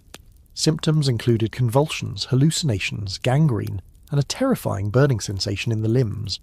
Outbreaks could affect entire villages if the rye harvest was bad. It's a stark reminder of how closely life was tied to the food supply, and how easily that supply could become a source of suffering. Historians still argue about the average life expectancy of medieval peasants. Estimates vary, but it was certainly much lower than today, likely in the range of 30 to 35 years, though this figure is skewed by very high rates of infant and child mortality. If you survived childhood, you might live into your 40s or 50s, but a long life was by no means guaranteed, and it would likely be a life marked by chronic aches and pains from hard labour, recurring illnesses, and the constant threat of something worse. You look at the people in this hovel. Their faces are weathered, their bodies often showing the signs of toil and hardship, perhaps a limp, a missing tooth, a persistent cough. Yet there's a resilience there too, a stoicism born of necessity. They endured, they had to. You try to eat more of the pottage, forcing it down. It sits heavy in your stomach. You think of your own access to a varied diet, clean water, and modern medicine. Luxuries you take for granted, but which would seem like unimaginable miracles to the people of this time. The combination of monotonous, often inadequate food, and the constant threat of rampant, misunderstood diseases paints a truly bleak picture. Your why you wouldn't last a day hypothesis is holding up remarkably well. Here, it wouldn't just be the discomfort or the labour, it would be the constant grinding fear of starvation or sickness, the sheer precariousness of existence. You'd probably succumb to a fit of existential despair before the dysentery even had a chance to get you, or maybe just expire from sheer boredom with the pottage. The damp, despair-inducing gloom of the medieval peasant hovel dissolves, and you find yourself blinking in what is, by comparison, a more bustling and architecturally ambitious environment. But don't get too excited. The air that hits you is a truly staggering concoction of smells, a complex bouquet that makes the Viking Longhouse seem like a pleasantly scented candle shop. You're standing in a narrow cobblestone street, hemmed in by tall timber-framed buildings that lean precariously towards each other, almost blotting out the sky. The noise is cacophonous, the rattle of iron-wheeled carts, the shouts of street vendors, the clang of a distant blacksmith's hammer, dogs barking, children screaming, and a general hubbub of human activity. Welcome, you surmise, to the urban squalor of an early modern European city, perhaps sometime in the 17th century. Think London or Paris before Haussmann and the advent of modern sanitation. It's vibrant and incredibly smelly. The street itself is a marvel of filth. The cobblestones are slick with mud, animal droppings, horses are the main mode of transport and they are not house-trained, and household waste. There are no proper sewers. People simply toss their garbage, including the contents of their chamber pots, out of the windows into the street below, often with a cursory shout of "Gardez-l'eau," from the French "Gardez l'eau." Watch out for the water. You quickly learn to hug the walls and keep an eye on the upper windows. It's like playing a very high-stakes game of dodgeball, where the balls are, well, you get the idea. Gutters, if they exist, are open channels running down the centre or sides of the street, choked with refuse and stagnant water, emitting an aroma that could stun a yak at 50 paces. You thought the medieval peasant hovel was bad for sanitation? This is that, concentrated and amplified by thousands of people living cheek by jowl. The buildings loom over you, their upper stories often jettied out over the street, further reducing light and airflow. They are picturesque in a grimy, haphazard way, but also tinderboxes. Fire was a constant hazard in these densely packed cities built largely of wood and plaster. A stray spark from a hearth or a dropped candle could quickly lead to a devastating conflagration. You recall reading about the Great Fire of London in 1666, which destroyed a huge portion of the medieval city. Living here would mean constantly being aware of that threat. A mainstream historical fact. Urban populations in Europe grew significantly during the early modern period, but infrastructure like clean water supplies and waste disposal systems lagged far behind. This led to incredibly unsanitary conditions and made cities breeding grounds for disease. Typhus, sometimes called jail fever, because it was so common in prisons, typhoid, dysentery and cholera outbreaks were frequent and deadly. And, of course, the plague, while its most devastating pandemic was in the 14th century, continued to make terrifying reappearances. You instinctively pull your collar up, as if that could offer any protection against the miasma of potential pathogens you're currently inhaling. Personal hygiene in this environment was a challenge, to say the least. While the wealthy might have access to private baths or at least basins of clean water, for the average city dweller, bathing was infrequent. Water was often scarce and potentially contaminated, and public bathhouses, which had been more common in earlier periods, had largely fallen out of favour, partly due to concerns about morality and the spread of disease, ironically. People relied on perfumes, powders and linen clothes, which were changed more frequently than outer garments and believed to absorb bodily grime, to maintain a semblance of cleanliness. You can already feel a layer of city grime settling on your skin, a sticky, unpleasant film. You miss the Viking sauna, however hypothetical it was, and the noise. It's relentless. Hawkers cry their wares, fresh oysters, zrenia, graci piroshki, zrenia, any old rags or bones, competing with the rumble of carts, the hammering of artisans, tanners, blacksmiths, coopers, weavers, all plying their trades in small workshops that often open directly onto the street, and the general din of a populace living at very close quarters. There's no escaping it. It's a far cry from the relative quiet of the peasant village, or even the more subdued sounds within the longhouse or Egyptian dwelling. This is the sound of commerce, of a city teeming with life, but it's also overwhelming and exhausting to your modern ears, accustomed to double glazing and noise-cancelling headphones. A quirky tidbit about early modern urban life: watch out for the pigs. In many cities, pigs were allowed to roam freely, acting as a sort of unofficial and highly inefficient street cleaning service, consuming some of the organic waste. While perhaps marginally helpful, they also added to the general chaos and, of course, contributed their own unique droppings to the rich tapestry of the streets. You see a rather large sow rooting contentedly in a pile of garbage just a few feet away, and make a mental note to give it a wide berth. Historians still argue about the overall quality of life for the urban poor during this period. While cities offered opportunities for work and social interaction not found in rural areas, they also presented immense challenges: overcrowding, squalor, disease, crime, and often grinding poverty for those at the bottom of the social ladder. Tenement buildings were packed with families, often living in single, squalid rooms. Unemployment or illness could quickly lead to destitution. You see figures huddled in doorways, ragged and gaunt, a stark reminder of the precariousness of life for many. You think about the "why you wouldn't last a day" challenge. Here, the threats are manifold. You could be felled by a random chamber pot emptying from above. You could trip in the filth-laden street and get some horrifying infection. You could be crushed by a runaway cart. You could simply succumb to one of the many diseases festering in the unsanitary conditions. Or the sheer, unrelenting sensory overload, the noise, the smells, the press of bodies, might just cause a complete system shutdown. It's a world away from your ordered, sanitized, and relatively quiet modern existence. You're starting to develop a profound respect for anyone who managed to survive, let alone thrive, in such an environment. Your desire for a long, hot bath and a bottle of industrial-strength hand sanitizer has reached critical levels, and you haven't even considered what you might be offered for lunch in this charming metropolis. The cacophony and ripe odours of the 17th century city thankfully begin to recede, and you find yourself transitioning once more. This time the shift is less jarring in terms of immediate sensory assault, but perhaps more subtly unsettling. You're still in a city, but the architecture is grander, more imposing. Carriages, sleeker and more numerous than the carts of the previous era, clatter on paved streets. Men in top hats and women in elaborate bustle dresses hurry along surprisingly clean, by comparison, sidewalks. There's a sense of order, of progress, but also a certain stiffness. You've arrived, it seems, in the Victorian era, sometime in the mid to late 19th century. This is the age of steam, of empire, of great scientific advancement, but also of profound social contrasts and some truly bizarre notions of comfort and propriety. While the streets are visibly cleaner than the 17th century nightmare you just escaped, thanks in part to major sanitation reforms like the construction of extensive sewer systems in 1898 cities like London, a direct response to events like the Great Stink of 1858 when the Thames was overwhelmed with raw sewage. Don't be fooled into thinking it's all roses and lavender.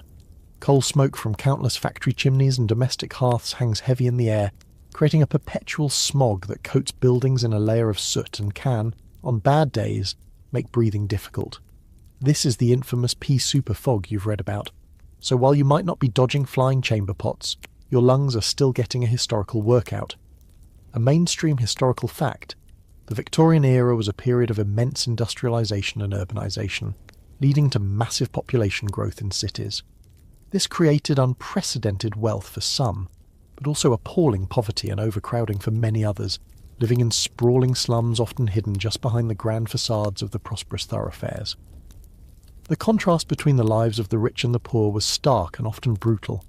You see a wealthy family stepping from a fine carriage, dressed in expensive clothes, while just a few yards away, a ragged child with bare feet tries to sell matches. It's a disquieting juxtaposition. Let's consider the comforts, or lack thereof, within a typical middle-class Victorian home. While they might have had flushing toilets, a spreading but not yet universal marvel, and perhaps even a dedicated bathroom, heating was still primarily by coal fires in individual rooms. This meant rooms were often draughty and unevenly heated, warm near the fireplace, frigid elsewhere, and keeping those fires going and cleaning up the soot and ash was a constant laborious task, usually performed by domestic servants. If you didn't have servants, your life would revolve around the tyranny of the coal scuttle and the hearth brush. And the clothing, oh, the glorious suffocating clothing. For women, this meant corsets that cinched the waist to an often unhealthy degree, multiple layers of petticoats, heavy skirts and elaborate bodices. Movement was restricted, breathing could be difficult, and just getting dressed was a major undertaking.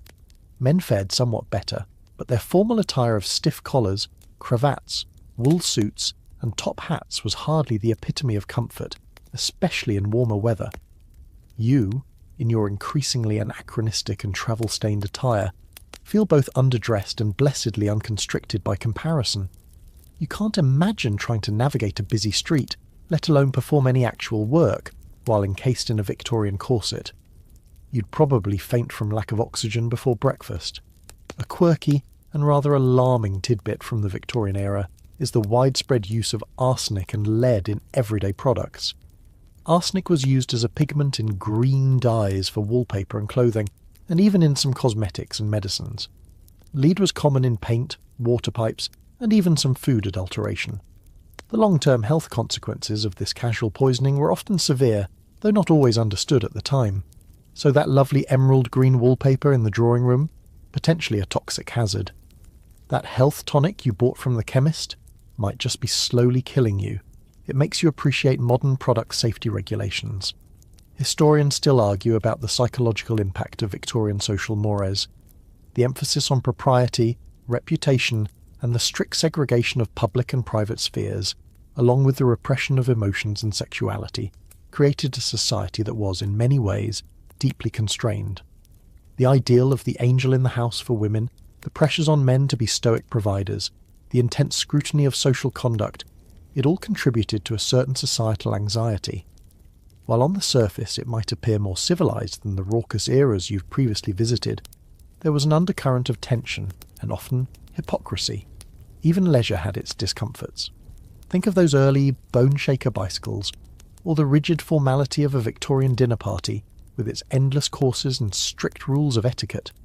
Or consider the popular seaside holidays where bathing machines were used to preserve modesty, trundling swimmers into the chilly sea in what amounted to a small wooden hut on wheels. It's a far cry from a casual day at the beach. The advances were undeniable. Railways revolutionising travel, the telegraph shrinking communication distances, medical breakthroughs like anaesthesia and antiseptic surgery, though the latter was slow to be adopted. But these advancements coexisted with profound social problems and some truly baffling discomforts. You see a gas lamp being lit on the street as dusk begins to fall, a symbol of modern progress. Yet, in a nearby alleyway, you glimpse the shadowy entrance to what is likely a squalid, overcrowded tenement, a symbol of enduring poverty. This era feels different from the others. The threats are less about immediate raw survival, though for the very poor that was still a daily reality, and more about navigating a complex, often contradictory society. It's about conforming to rigid expectations, enduring physical discomforts in the name of fashion or propriety, and breathing air thick with coal smoke. You wouldn't last a day, perhaps not because of imminent peril, but because you'd inadvertently commit some dreadful social faux pas, or simply because your modern desire for comfortable clothing and clean air would become unbearable. The Victorian era, for all its grandeur and innovation, seems to have perfected the art of polite discomfort. And you are definitely not dressed for the occasion. The clatter of Victorian carriages and the scent of coal smoke seem to be swept away by an immense sighing wind. The grand, soot-stained buildings dissolve, replaced by an endless, undulating expanse of grass under a sky so vast it feels almost oppressive. You're standing on the American prairie, sometime in the latter half of the 19th century. Gone is the polite, if sometimes suffocating, society of the Victorian city. Here, there is only the wind, the grass, and a profound, almost terrifying sense of isolation.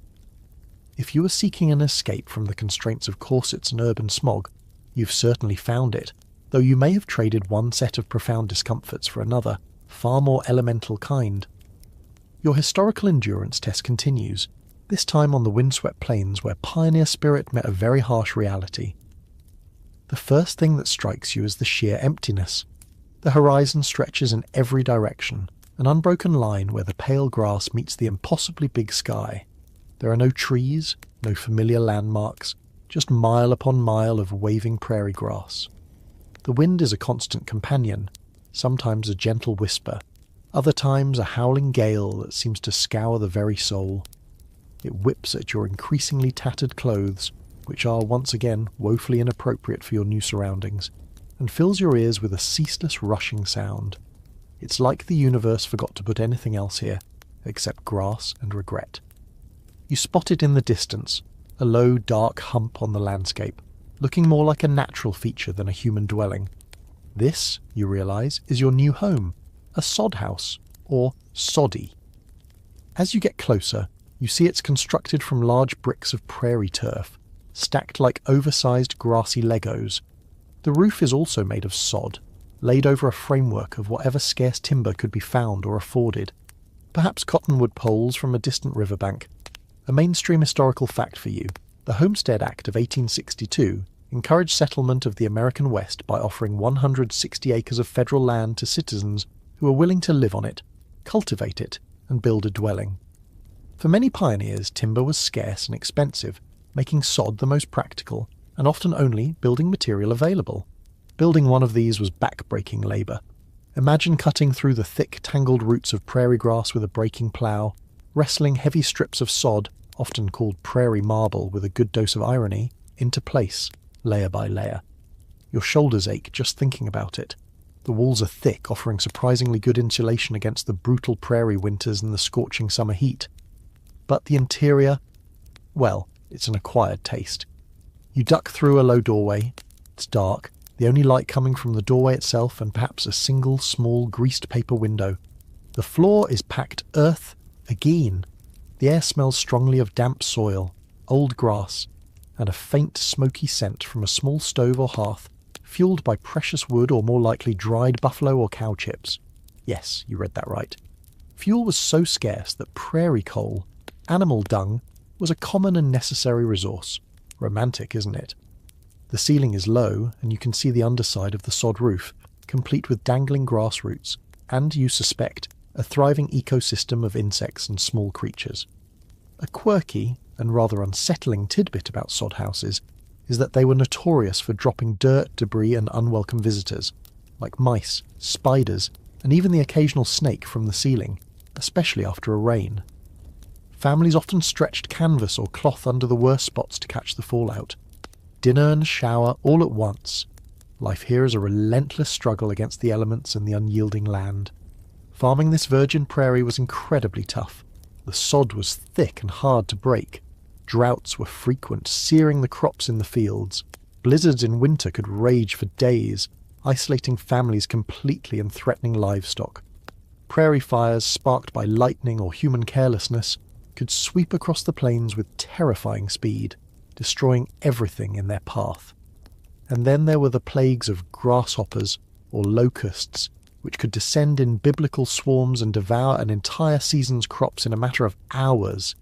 It's like Mother Nature was actively trying to discourage settlement, throwing everything she had at these determined, or perhaps just desperate, pioneers. Daily chores would be endless. Hauling water from a distant well or creek, tending the small vegetable garden, if you were lucky enough to get one established, caring for the few animals you might own, mending clothes, grinding corn, preparing meagre meals from a limited pantry of flour, salt pork, and whatever you could grow or hunt. There's no popping down to the shops for a forgotten ingredient. The nearest neighbour might be miles away, the nearest town a day's journey or more.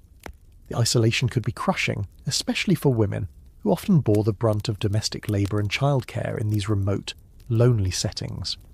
Historians still debate the extent to which the romanticised pioneer spirit, that image of rugged individualism and triumphant self-reliance, accurately reflects the often brutal, desperate, and soul-crushingly lonely realities faced by many homesteaders.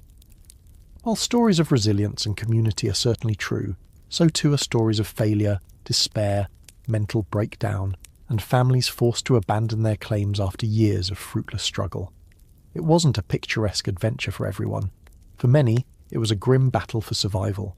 You imagine the long winters, cooped up in this small, dark, earthy space, the wind howling outside, supplies dwindling, or the scorching summers, the sun beating down relentlessly, the air thick with dust, the constant fear of drought. You think about the lack of medical care, the nearest doctor perhaps 100 miles away. A simple injury, a common illness, could become a life-threatening crisis. You wouldn't last a day. You'd probably take one look at the endless horizon, the complete lack of Wi-Fi, and the prospect of collecting buffalo chips for fuel, and immediately demand to be returned to the relative comforts of the Victorian smog. At least there you could get a newspaper. This is a different kind of hard, a solitude and self-reliance that your modern, hyper-connected soul finds deeply intimidating. The prairie offers little comfort, only the stark demand to endure. The vast windswept prairie shimmers and fades, the smell of damp earth and buffalo chips replaced by the much less wholesome aroma of bilge water, tar, unwashed bodies, a recurring theme in your historical travels it seems, and the faint metallic tang of old fear.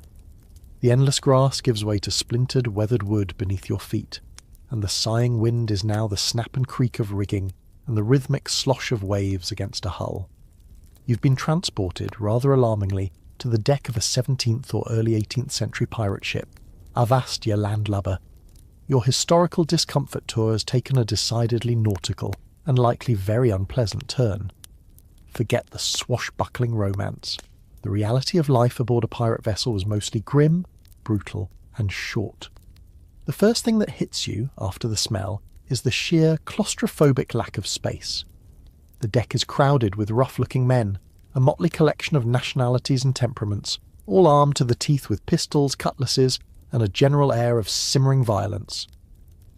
The ship itself, whether a captured merchantman or a purpose-built sloop, is small, cramped, and clearly designed for fighting and speed, not comfort.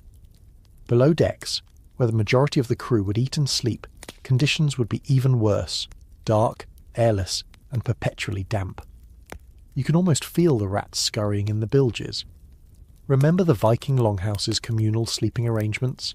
This is that, but on a rolling, pitching platform, with a much higher chance of scurvy and a significantly lower chance of surviving a workplace dispute. Food and water were constant preoccupations. A mainstream historical fact. Provisions on long voyages were notoriously poor. Drinking water, stored in wooden casks, quickly became slimy and foul. Food consisted mainly of salted meat, beef or pork, so heavily brined it was almost inedible, often referred to as salt horse. Hardtack, a dry, incredibly hard biscuit, frequently infested with weevils. Sailors joked about eating them in the dark so you couldn't see what else you were consuming, and perhaps some dried peas or beans. Fresh food was a rare luxury, usually only available immediately after raiding a ship or landing ashore. This poor diet led inevitably to deficiency diseases like scurvy, caused by a lack of vitamin C, which resulted in rotting gums, open sores, and eventually death. You eye a barrel labelled biscuits, with deep suspicion, and make a mental note to politely decline any culinary offerings. Your teeth already feel a bit loose just thinking about it. Then there's the hygiene, or rather, the almost complete lack of it. Bathing was infrequent, if ever. Fresh water was too precious to waste on washing. The heads, the ship's toilets, were often just platforms or seats extending over the side of the ship, usually near the bow, offering a very public and often very splashy experience, especially in rough seas. With dozens, sometimes hundreds, of men crammed into a small vessel for months on end, with no laundry facilities and minimal personal cleanliness, the stench must have been overpowering, and of course this environment was a paradise for lice, fleas, and disease. Typhus, again, dysentery and various fevers would sweep through a ship's crew with deadly efficiency. You suddenly feel an intense nostalgia for the relatively benign grime of the prairie sod house. Discipline aboard a pirate ship, while perhaps less formally structured than a naval vessel, could be incredibly brutal. While pirate crews often operated under a set of articles, or a code of conduct that they all agreed to, a surprisingly democratic feature, often outlining shares of plunder and rules for onboard behaviour, punishments for infractions could be swift and savage. Flogging was common. Keel hauling, where a man was dragged under the ship's hull from one side to the other, was a particularly gruesome punishment, often resulting in death or severe injury from barnacles and drowning. Marooning, being abandoned on a deserted island with minimal supplies, was another favourite. You observe the hard, weathered faces around you, the casual way they handle their weapons, and decide that absolute, unquestioning obedience is your only viable strategy here. This is not the place for witty banter or questioning authority. A quirky, though grim, tidbit about pirate life is the constant threat from within. While united against their prey, pirate crews were often volatile collections of desperate men. Disputes over plunder, accusations of cheating, or simple personality clashes could easily erupt into violence. Trust was a fragile commodity. The captain, often elected by the crew, ruled by a combination of charisma, ruthlessness, and the ability to deliver results, i.e., successful raids. A captain who failed to bring in loot, or who was perceived as unfair, could quickly find himself facing a mutiny. It's like a high-stakes corporate environment, but with more cutlasses and fewer HR complaints. Historians still argue about the true motivations and character of the average pirate. Were they all bloodthirsty villains, or were some driven by desperation, escaping harsh naval discipline or poverty? The reality is likely a complex mix. Many were undoubtedly hardened criminals, but others may have seen piracy as a form of rebellion, or simply the best available option in a brutal world. Regardless of their motivations, their lives were almost invariably short and violent. The average career of a pirate lasted only a few years, ending in battle, shipwreck, disease, or at the end of a hangman's rope. You cling to a railing as the ship pitches and rolls, the decks slick with sea spray and who knows what else. The noise is a constant assault. The creak of timbers, the roar of the wind in the rigging, the shouts of the crew, the crash of waves. There is no peace, no quiet, no escape. And always, there's the underlying tension, the knowledge that at any moment you could be plunged into a desperate, bloody battle for your life, or succumb to some foul disease in a cramped, stinking hammock. You wouldn't last a day. You'd probably be seasick within the first hour, incapacitated by the smell within 2, and either thrown overboard as useless or dead from sheer terror before sunset. Your appreciation for dry land, stable flooring, and non-weevil infested food is growing exponentially. The pirate life is definitely not for you. The pitching deck of the pirate ship and the stench of the high seas dissolve, and you find yourself on solid, sun-baked earth once more. But this is no windswept prairie. The air is hot, dry, and carries the scent of dust, sweat, and something else. A faint coppery tang that makes the hairs on the back of your neck prickle. You're in a large sandy enclosure surrounded by high walls. Other men, stripped to loincloths, their bodies glistening with sweat and marked with scars, are engaged in strenuous, repetitive exercises, practicing with wooden swords, lunging at straw dummies, wrestling in the dust. The atmosphere is one of brutal discipline and barely suppressed aggression. You've landed, it seems, in a ludus, a Roman gladiator school. Your historical discomfort tour has just taken a turn towards a very specific, very deadly form of entertainment, and you, my friend, look like fresh, untrained meat. The life of a trainee gladiator or tiro was one of unremitting hardship and constant danger. Most gladiators were slaves, prisoners of war or condemned criminals, though some free men, often desperate or debt-ridden, volunteered, seeking fame or fortune.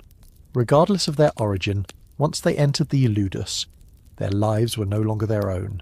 They were property, bought and trained by a lanista, the owner and head trainer of the school, to fight and die for the entertainment of the Roman masses.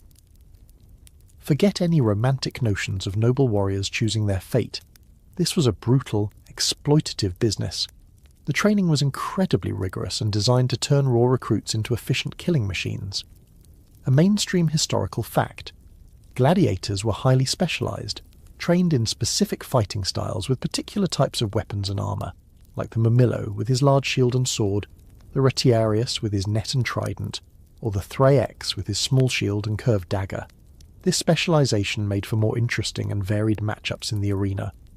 Your training would focus on one such style, endlessly drilling techniques, building strength and stamina, and learning to endure pain. You watch a trainer, a hard-bitten veteran with a whip in his hand, savagely berating a clumsy recruit. Discipline is harsh and immediate. There are no appeals, no gentle corrections. Failure to perform could result in a beating, or worse. The living conditions in the ludus were basic and crowded. Gladiators lived in small cells, often sleeping on straw. Diet, however, was usually a point of focus for the lanista. While not luxurious, it was designed to build muscle and strength. They were often fed a high-carbohydrate diet, rich in barley, earning them the nickname hordiari, or barley men, beans, and other energy-giving foods. This sometimes resulted in them being a bit on the chubby side by modern athletic standards, but that layer of subcutaneous fat could offer some protection against superficial cuts in the arena. You look at your own physique, decidedly unbarley-fed, and feel a pang of inadequacy. You're not sure you're built for this kind of sustained, brutal physical exertion, And then there was the constant shadow of the arena.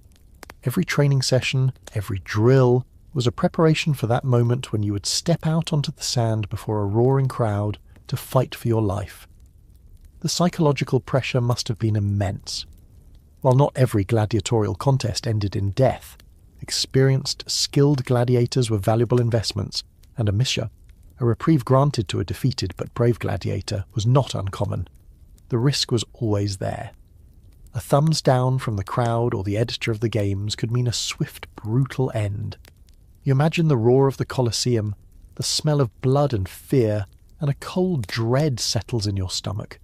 A quirky, though rather morbid tidbit about gladiator schools is the collegia, or brotherhoods, that often formed among the gladiators. Despite being trained to fight each other, these men, living and training in close, harsh conditions, often developed strong bonds of camaraderie and mutual support.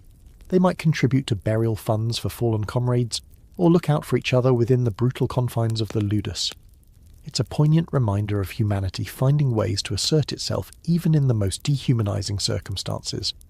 Historians still argue about the exact odds of survival for a gladiator. While popular culture often portrays it as a near-certain death sentence, archaeological evidence, such as gladiator cemeteries showing many healed wounds, and written sources suggest that some gladiators could survive for many fights, even achieving a degree of fame and very rarely freedom, symbolised by the awarding of a wooden sword, the rudis. However, it was undeniably a high-risk profession. Injury was almost certain, and a disabling wound could end a career, leaving a gladiator with little future. You're prodded forward by a stern-looking guard and handed a heavy wooden practice sword. It feels awkward and unwieldy in your hand. The other Tyrones eye you with a mixture of indifference and predatory curiosity. You are the newcomer, the unknown quantity, the potential future opponent. The discipline, the constant physical exertion, the ever-present threat of violence and death. It's a world away from anything you've ever known. There are no sick days here, no opting out because you're not feeling it. Your body is a commodity, a tool to be honed and then risked for public spectacle. You wouldn't last a day. You'd probably collapse from exhaustion during the first morning's training drills, or inadvertently insult a veteran gladiator and find yourself on the receiving end of some very painful, non-practice retribution. Or the sheer, mind-numbing terror of knowing what awaited you in the arena would simply break you. The roar of the distant imaginary crowd already sounds deafening. This isn't just about physical discomfort. It's about the complete stripping away of autonomy and the constant intimate acquaintance with mortality. Your appreciation for a quiet, non-combat-oriented desk job has just reached an all-time high. The hot sun and sandy grit of the Roman gladiator school dissolve, replaced by a choking, chemical-tinged thug and the deafening, relentless metallic clang and roar of machinery. You're indoors now, in a vast, gloomy space, poorly lit by a few grimy windows high up in the brick walls. The air is thick with coal smoke, cotton dust, and the smell of oil and unwashed humanity. Rows upon rows of clattering, vibrating machines stretch as far as you can see, tended by pale, gaunt figures, men, women, and distressingly, many children. Their movements quick and repetitive, their faces smudged with grime and weariness. Welcome to the heart of an early industrial revolution factory, likely a textile mill in 19th century Britain. Your historical discomfort tour has now plunged you into the grinding, soul-destroying toil that powered a new age of production, but at a terrible human cost. The noise is the first thing that overwhelms you. It's not just loud, it's a physical assault, a constant brain-numbing cacophony that makes conversation impossible and thought difficult. The thunder of power looms, the screech of spinning jennies, the hiss of steam engines. It all blends into a monstrous mechanical symphony that vibrates through the very floorboards and into your bones. You instinctively cover your ears, but it does little good. You can't imagine enduring this for 12, 14 or even 16 hours a day, 6 days a week, which was standard for many factory workers. Then there's the air, or rather, the lack of it. The atmosphere is thick with pollutants. If it's a cotton mill, fine cotton fibres fill the air, clogging lungs and leading to respiratory diseases like byssinosis, or brown lung. Coal smoke from the steam engines that power the machinery belches out both inside and outside the factory, contributing to the infamous urban smog you glimpsed in the Victorian era, but here you're at its source. Ventilation is minimal, the windows often kept closed to maintain humidity levels necessary for textile production, or simply because they're too high and dirty to open. You're already coughing, your eyes stinging from the acrid air. A mainstream historical fact, the Industrial Revolution brought about unprecedented technological advancements and economic growth, but for the first generations of factory workers, it often meant a drastic decline in living standards and quality of life compared to their previous agrarian or artisanal existences. They traded the seasonal rhythms of farm work for the relentless, machine-paced discipline of the factory, often for pitifully low wages. There were no safety regulations, no worker protections. The machinery was dangerous with exposed gears, belts, and shafts ready to snatch unwary hands, hair, or clothing, leading to horrific injuries and fatalities. You see a child no older than 8 or 9 darting under a massive clattering loom to retrieve a fallen shuttle, a hair's breadth from disaster, and your heart lurches. The work itself is mind-numbingly repetitive and physically exhausting.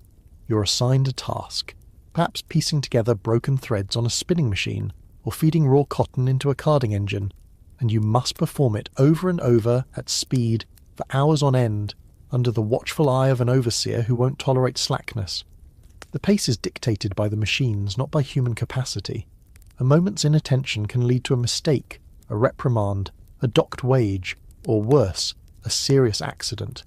Your muscles quickly begin to ache, your back protests, and your mind rebels against the sheer, soul-crushing monotony. You thought carding wool in the Viking Longhouse was tedious.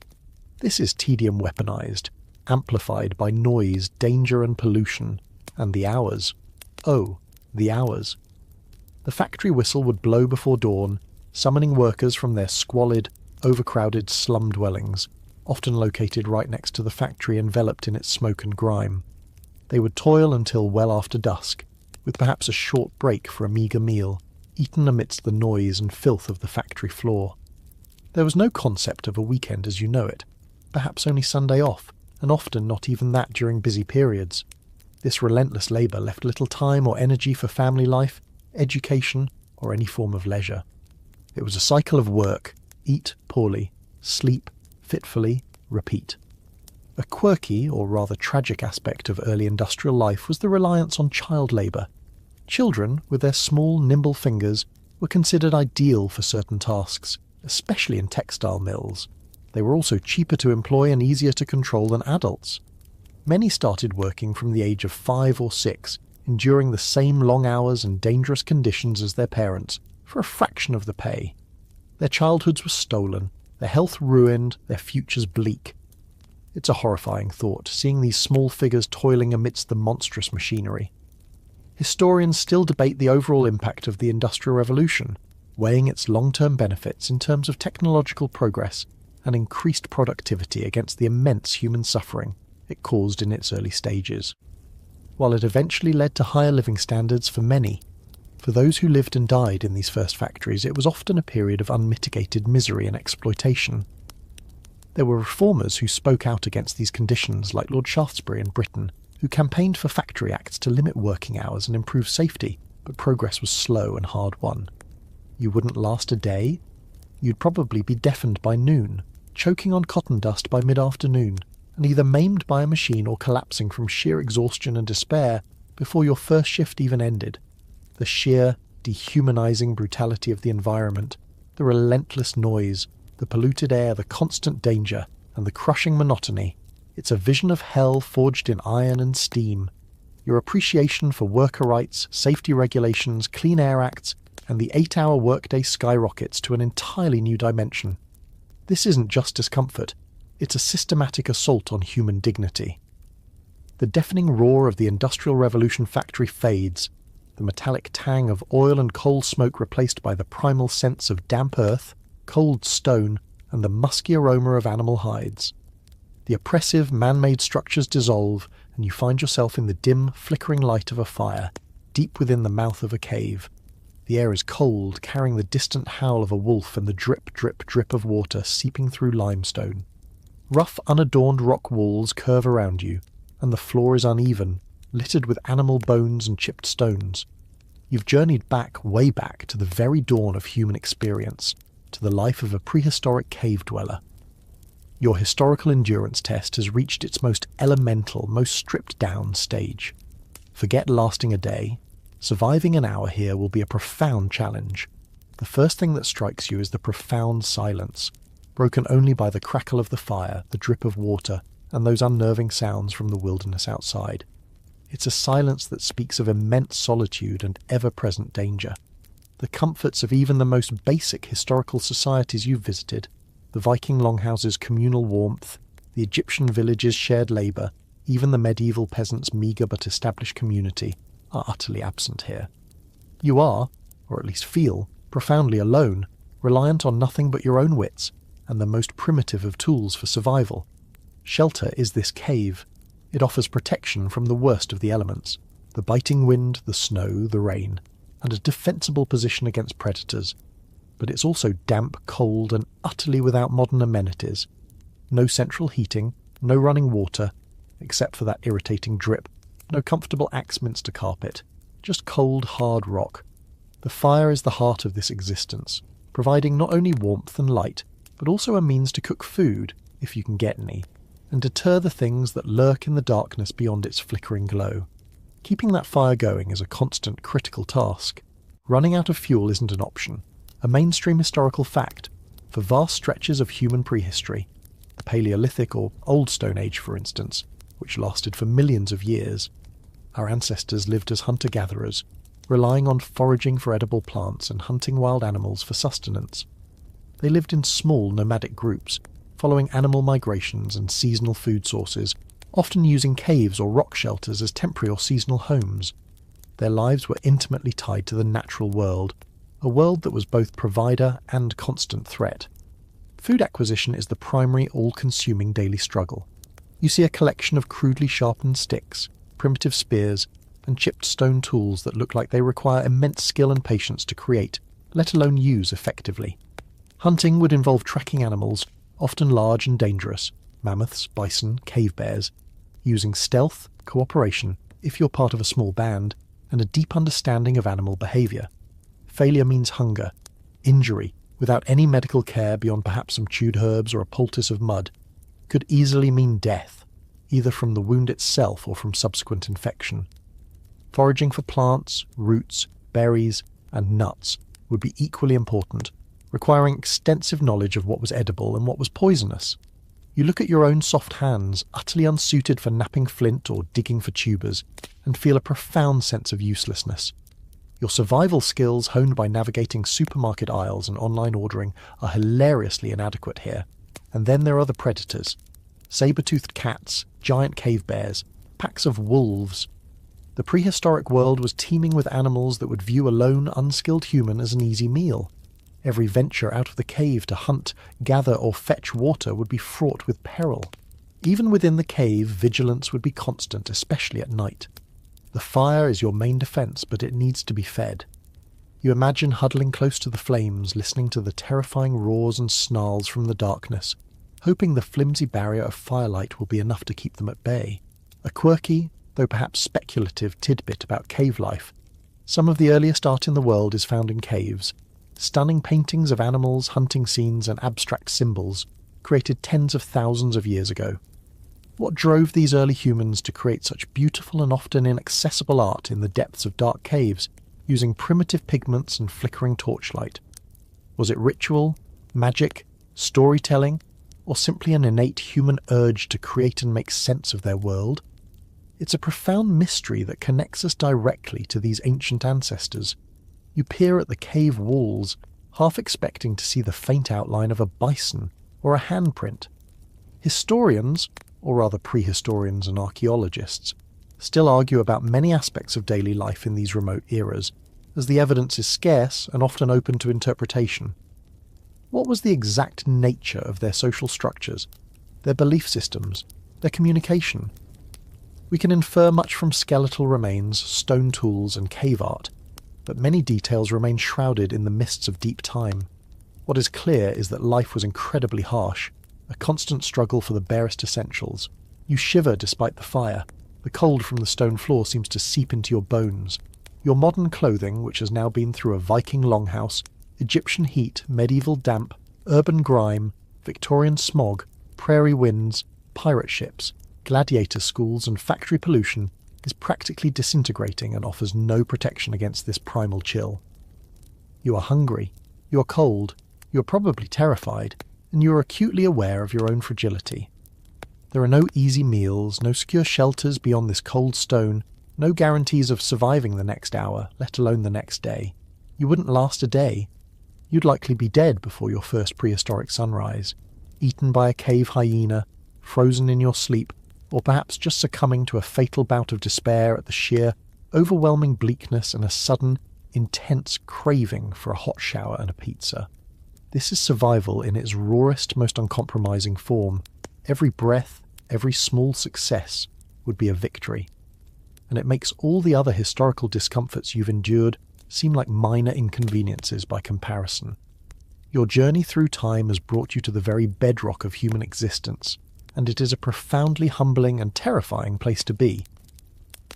The primal chill of the prehistoric cave and the flickering firelight begin to recede, the distant howl of a wolf fading into a gentle, almost imperceptible hum. You feel a sense of lightness returning, a gradual release from the raw elemental fear and the constant gnawing hunger. The cold stone beneath you softens, the damp, earthy smells giving way to something cleaner, more familiar.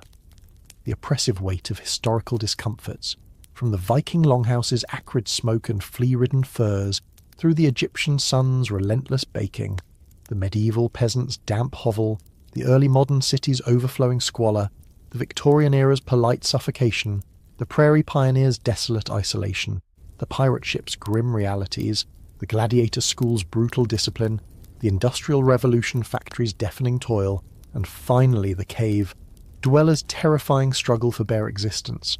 All these vivid, uncomfortable snapshots begin to swirl and coalesce in your mind, forming a vast tapestry of human endurance. You find yourself once more in that quiet, neutral space, a sort of gentle interlude between worlds, the same one you visited after your initial batch of historical misadventures. It's a moment to process the extended, even more challenging tour you've just undertaken, a chance to let the sheer, overwhelming otherness of these profoundly difficult past lives settle more deeply. You take a slow, deliberate breath, a genuinely deep, clean breath, and it feels like an even greater luxury than before. The simple act of breathing air that doesn't sting your eyes, choke your lungs with dust or smoke, or carry the stench of disease and decay, is a profound, almost spiritual relief. You reflect on the common threads that ran through all those disparate eras, now with an even greater appreciation for their severity. The constant grinding labour, not just for basic necessities, but often for the mere chance to see another sunrise. The ever-present, inescapable threat of disease, malnutrition and violence, often misunderstood and utterly untreatable, making life a precarious, fleeting gamble. The utter lack of personal space, privacy, or autonomy, concepts so ingrained in your modern sensibilities yet so alien to the communal, hierarchical, or brutally constrained living arrangements of the past. The relentless sensory assaults, the smells, the textures, the noises, the extreme temperatures that would have been the unyielding daily reality for countless generations, but which your 21st century self found almost catastrophically unbearable. Remember the gnawing chill of the Longhouse, a cold that seemed to seep into your very bones, only marginally held at bay by a smoky fire and scratchy furs, now amplified by the memory of the prairie blizzard or the dank cave, or the suffocating heat of the Egyptian sun, beating down on you as you imagined toiling in the dusty fields, now intensified by the memory of the gladiator's sun-baked training yard. The sheer, unrelenting dampness of the medieval hovel, a place where true dryness felt like an impossible dream, made even more poignant by the pirate ship's perpetually soaked timbers, the overwhelming stench and chaos of the early modern city street, a genuine biohazard zone where every step was a gamble, now rivaled by the factory's chemical fug or the pirate's bilge, and even the more civilized Victorian era, with its own peculiar discomforts, seems almost benign compared to the brutal realities of a Roman ludus or the terror of a prehistoric night. A mainstream historical fact which has perhaps become abundantly, almost painfully clear through this extended journey, is that for the overwhelming majority of human history, life for the average person was characterised by unrelenting hardship, terrifying scarcity, and a constant desperate struggle for survival against odds that would make a modern-day adventurer blanch. The comforts and conveniences that you take for granted, clean running water, effective sanitation, readily available and diverse food, powerful and accessible medicine, climate-controlled environments, personal hygiene products, safety regulations, human rights, are incredibly recent, fragile and hard-won developments in the vast timeline of human existence. You think about the incredible resilience, the sheer tenacity of the people you've met in your mind's eye. The Viking, the Egyptian, the peasant, the city dweller, the pioneer, the pirate, the gladiator, the factory worker, the cave dweller. They weren't somehow inherently tougher than you in a purely biological sense, but they were conditioned from the moment of their birth to a level of pervasive hardship, danger, and discomfort that is almost impossible for you to truly comprehend. Their baseline for normal, for what constituted an acceptable day, was so vastly, fundamentally different from yours. A quirky, overarching tidbit from this entire sprawling journey might be the simple, crushing realization of how much effort and risk went into just existing, into merely staying alive. Every mouthful of food, every piece of crude clothing, every moment of relative warmth or shelter was the result of direct, often perilous human labour and a good measure of luck. There were no safety nets, no guarantees, no easy options. This constant, unyielding struggle shaped their bodies, their minds, their communities, and their perception of the world. Historians, archaeologists, and anthropologists will continue to argue, to discover, and to reinterpret the nuances of daily life in these past eras. But the broad strokes, painted now with even more vivid and harrowing detail, remain starkly clear. Life was hard. Life was often brutally short, and life was, by your modern standards, an almost unimaginable litany of discomforts and dangers. Your extended imaginary foray into these worlds, your not lasting a day, or even an hour in some cases in each, has hopefully fostered not a sense of superiority, nor a morbid fascination, but a profound, almost overwhelming sense of gratitude. Gratitude for the scientific advancements, the social progress, the sheer human ingenuity and empathy that have, for many, transformed the human condition so radically. You realise that the purpose of this journey wasn't just to catalogue historical discomforts for a sleepless night, or to make you feel momentarily smug about your heated blankets, your well-stocked refrigerator, and your extensive tea collection, though those are certainly definitely worth appreciating more than ever. It was to connect, in some small, visceral way, with the vast, deep ocean of human experience that came before you, to understand, even a little, the foundations of suffering and endurance upon which your own relatively comfortable world is built. It's a stark reminder that progress is not linear or inevitable, and that the comforts and freedoms you enjoy are precious, potentially fragile, and were bought at a very high price by those who came before. You feel a new, almost reverent appreciation for your soft bed, your quiet room, the easy availability of a hot shower, the miracle of antibiotics, and the simple, glorious, unadulterated fact that you don't have to fight a cave bear for your breakfast, or worry about being keel-hauled for looking at the captain the wrong way. As these thoughts settle, a deep sense of weariness washes over you, a profound exhaustion, but it's a strangely peaceful weariness, the kind that comes after a long, arduous and deeply thought-provoking journey, the kind that signals an undeniable readiness for genuine, untroubled and profoundly grateful rest. The ghosts of Vikings and Egyptians, of peasants and pioneers, of pirates and gladiators, of factory workers and cave dwellers begin to fade. Their smoky, dusty, damp, dangerous reality is receding as your own comfortable, blessedly safe present reasserts itself with gentle insistence. The soft hum of your fan, perhaps, or the gentle, steady glow of a distant street lamp filtering through your curtains feels wonderfully, reassuringly modern and profoundly peaceful.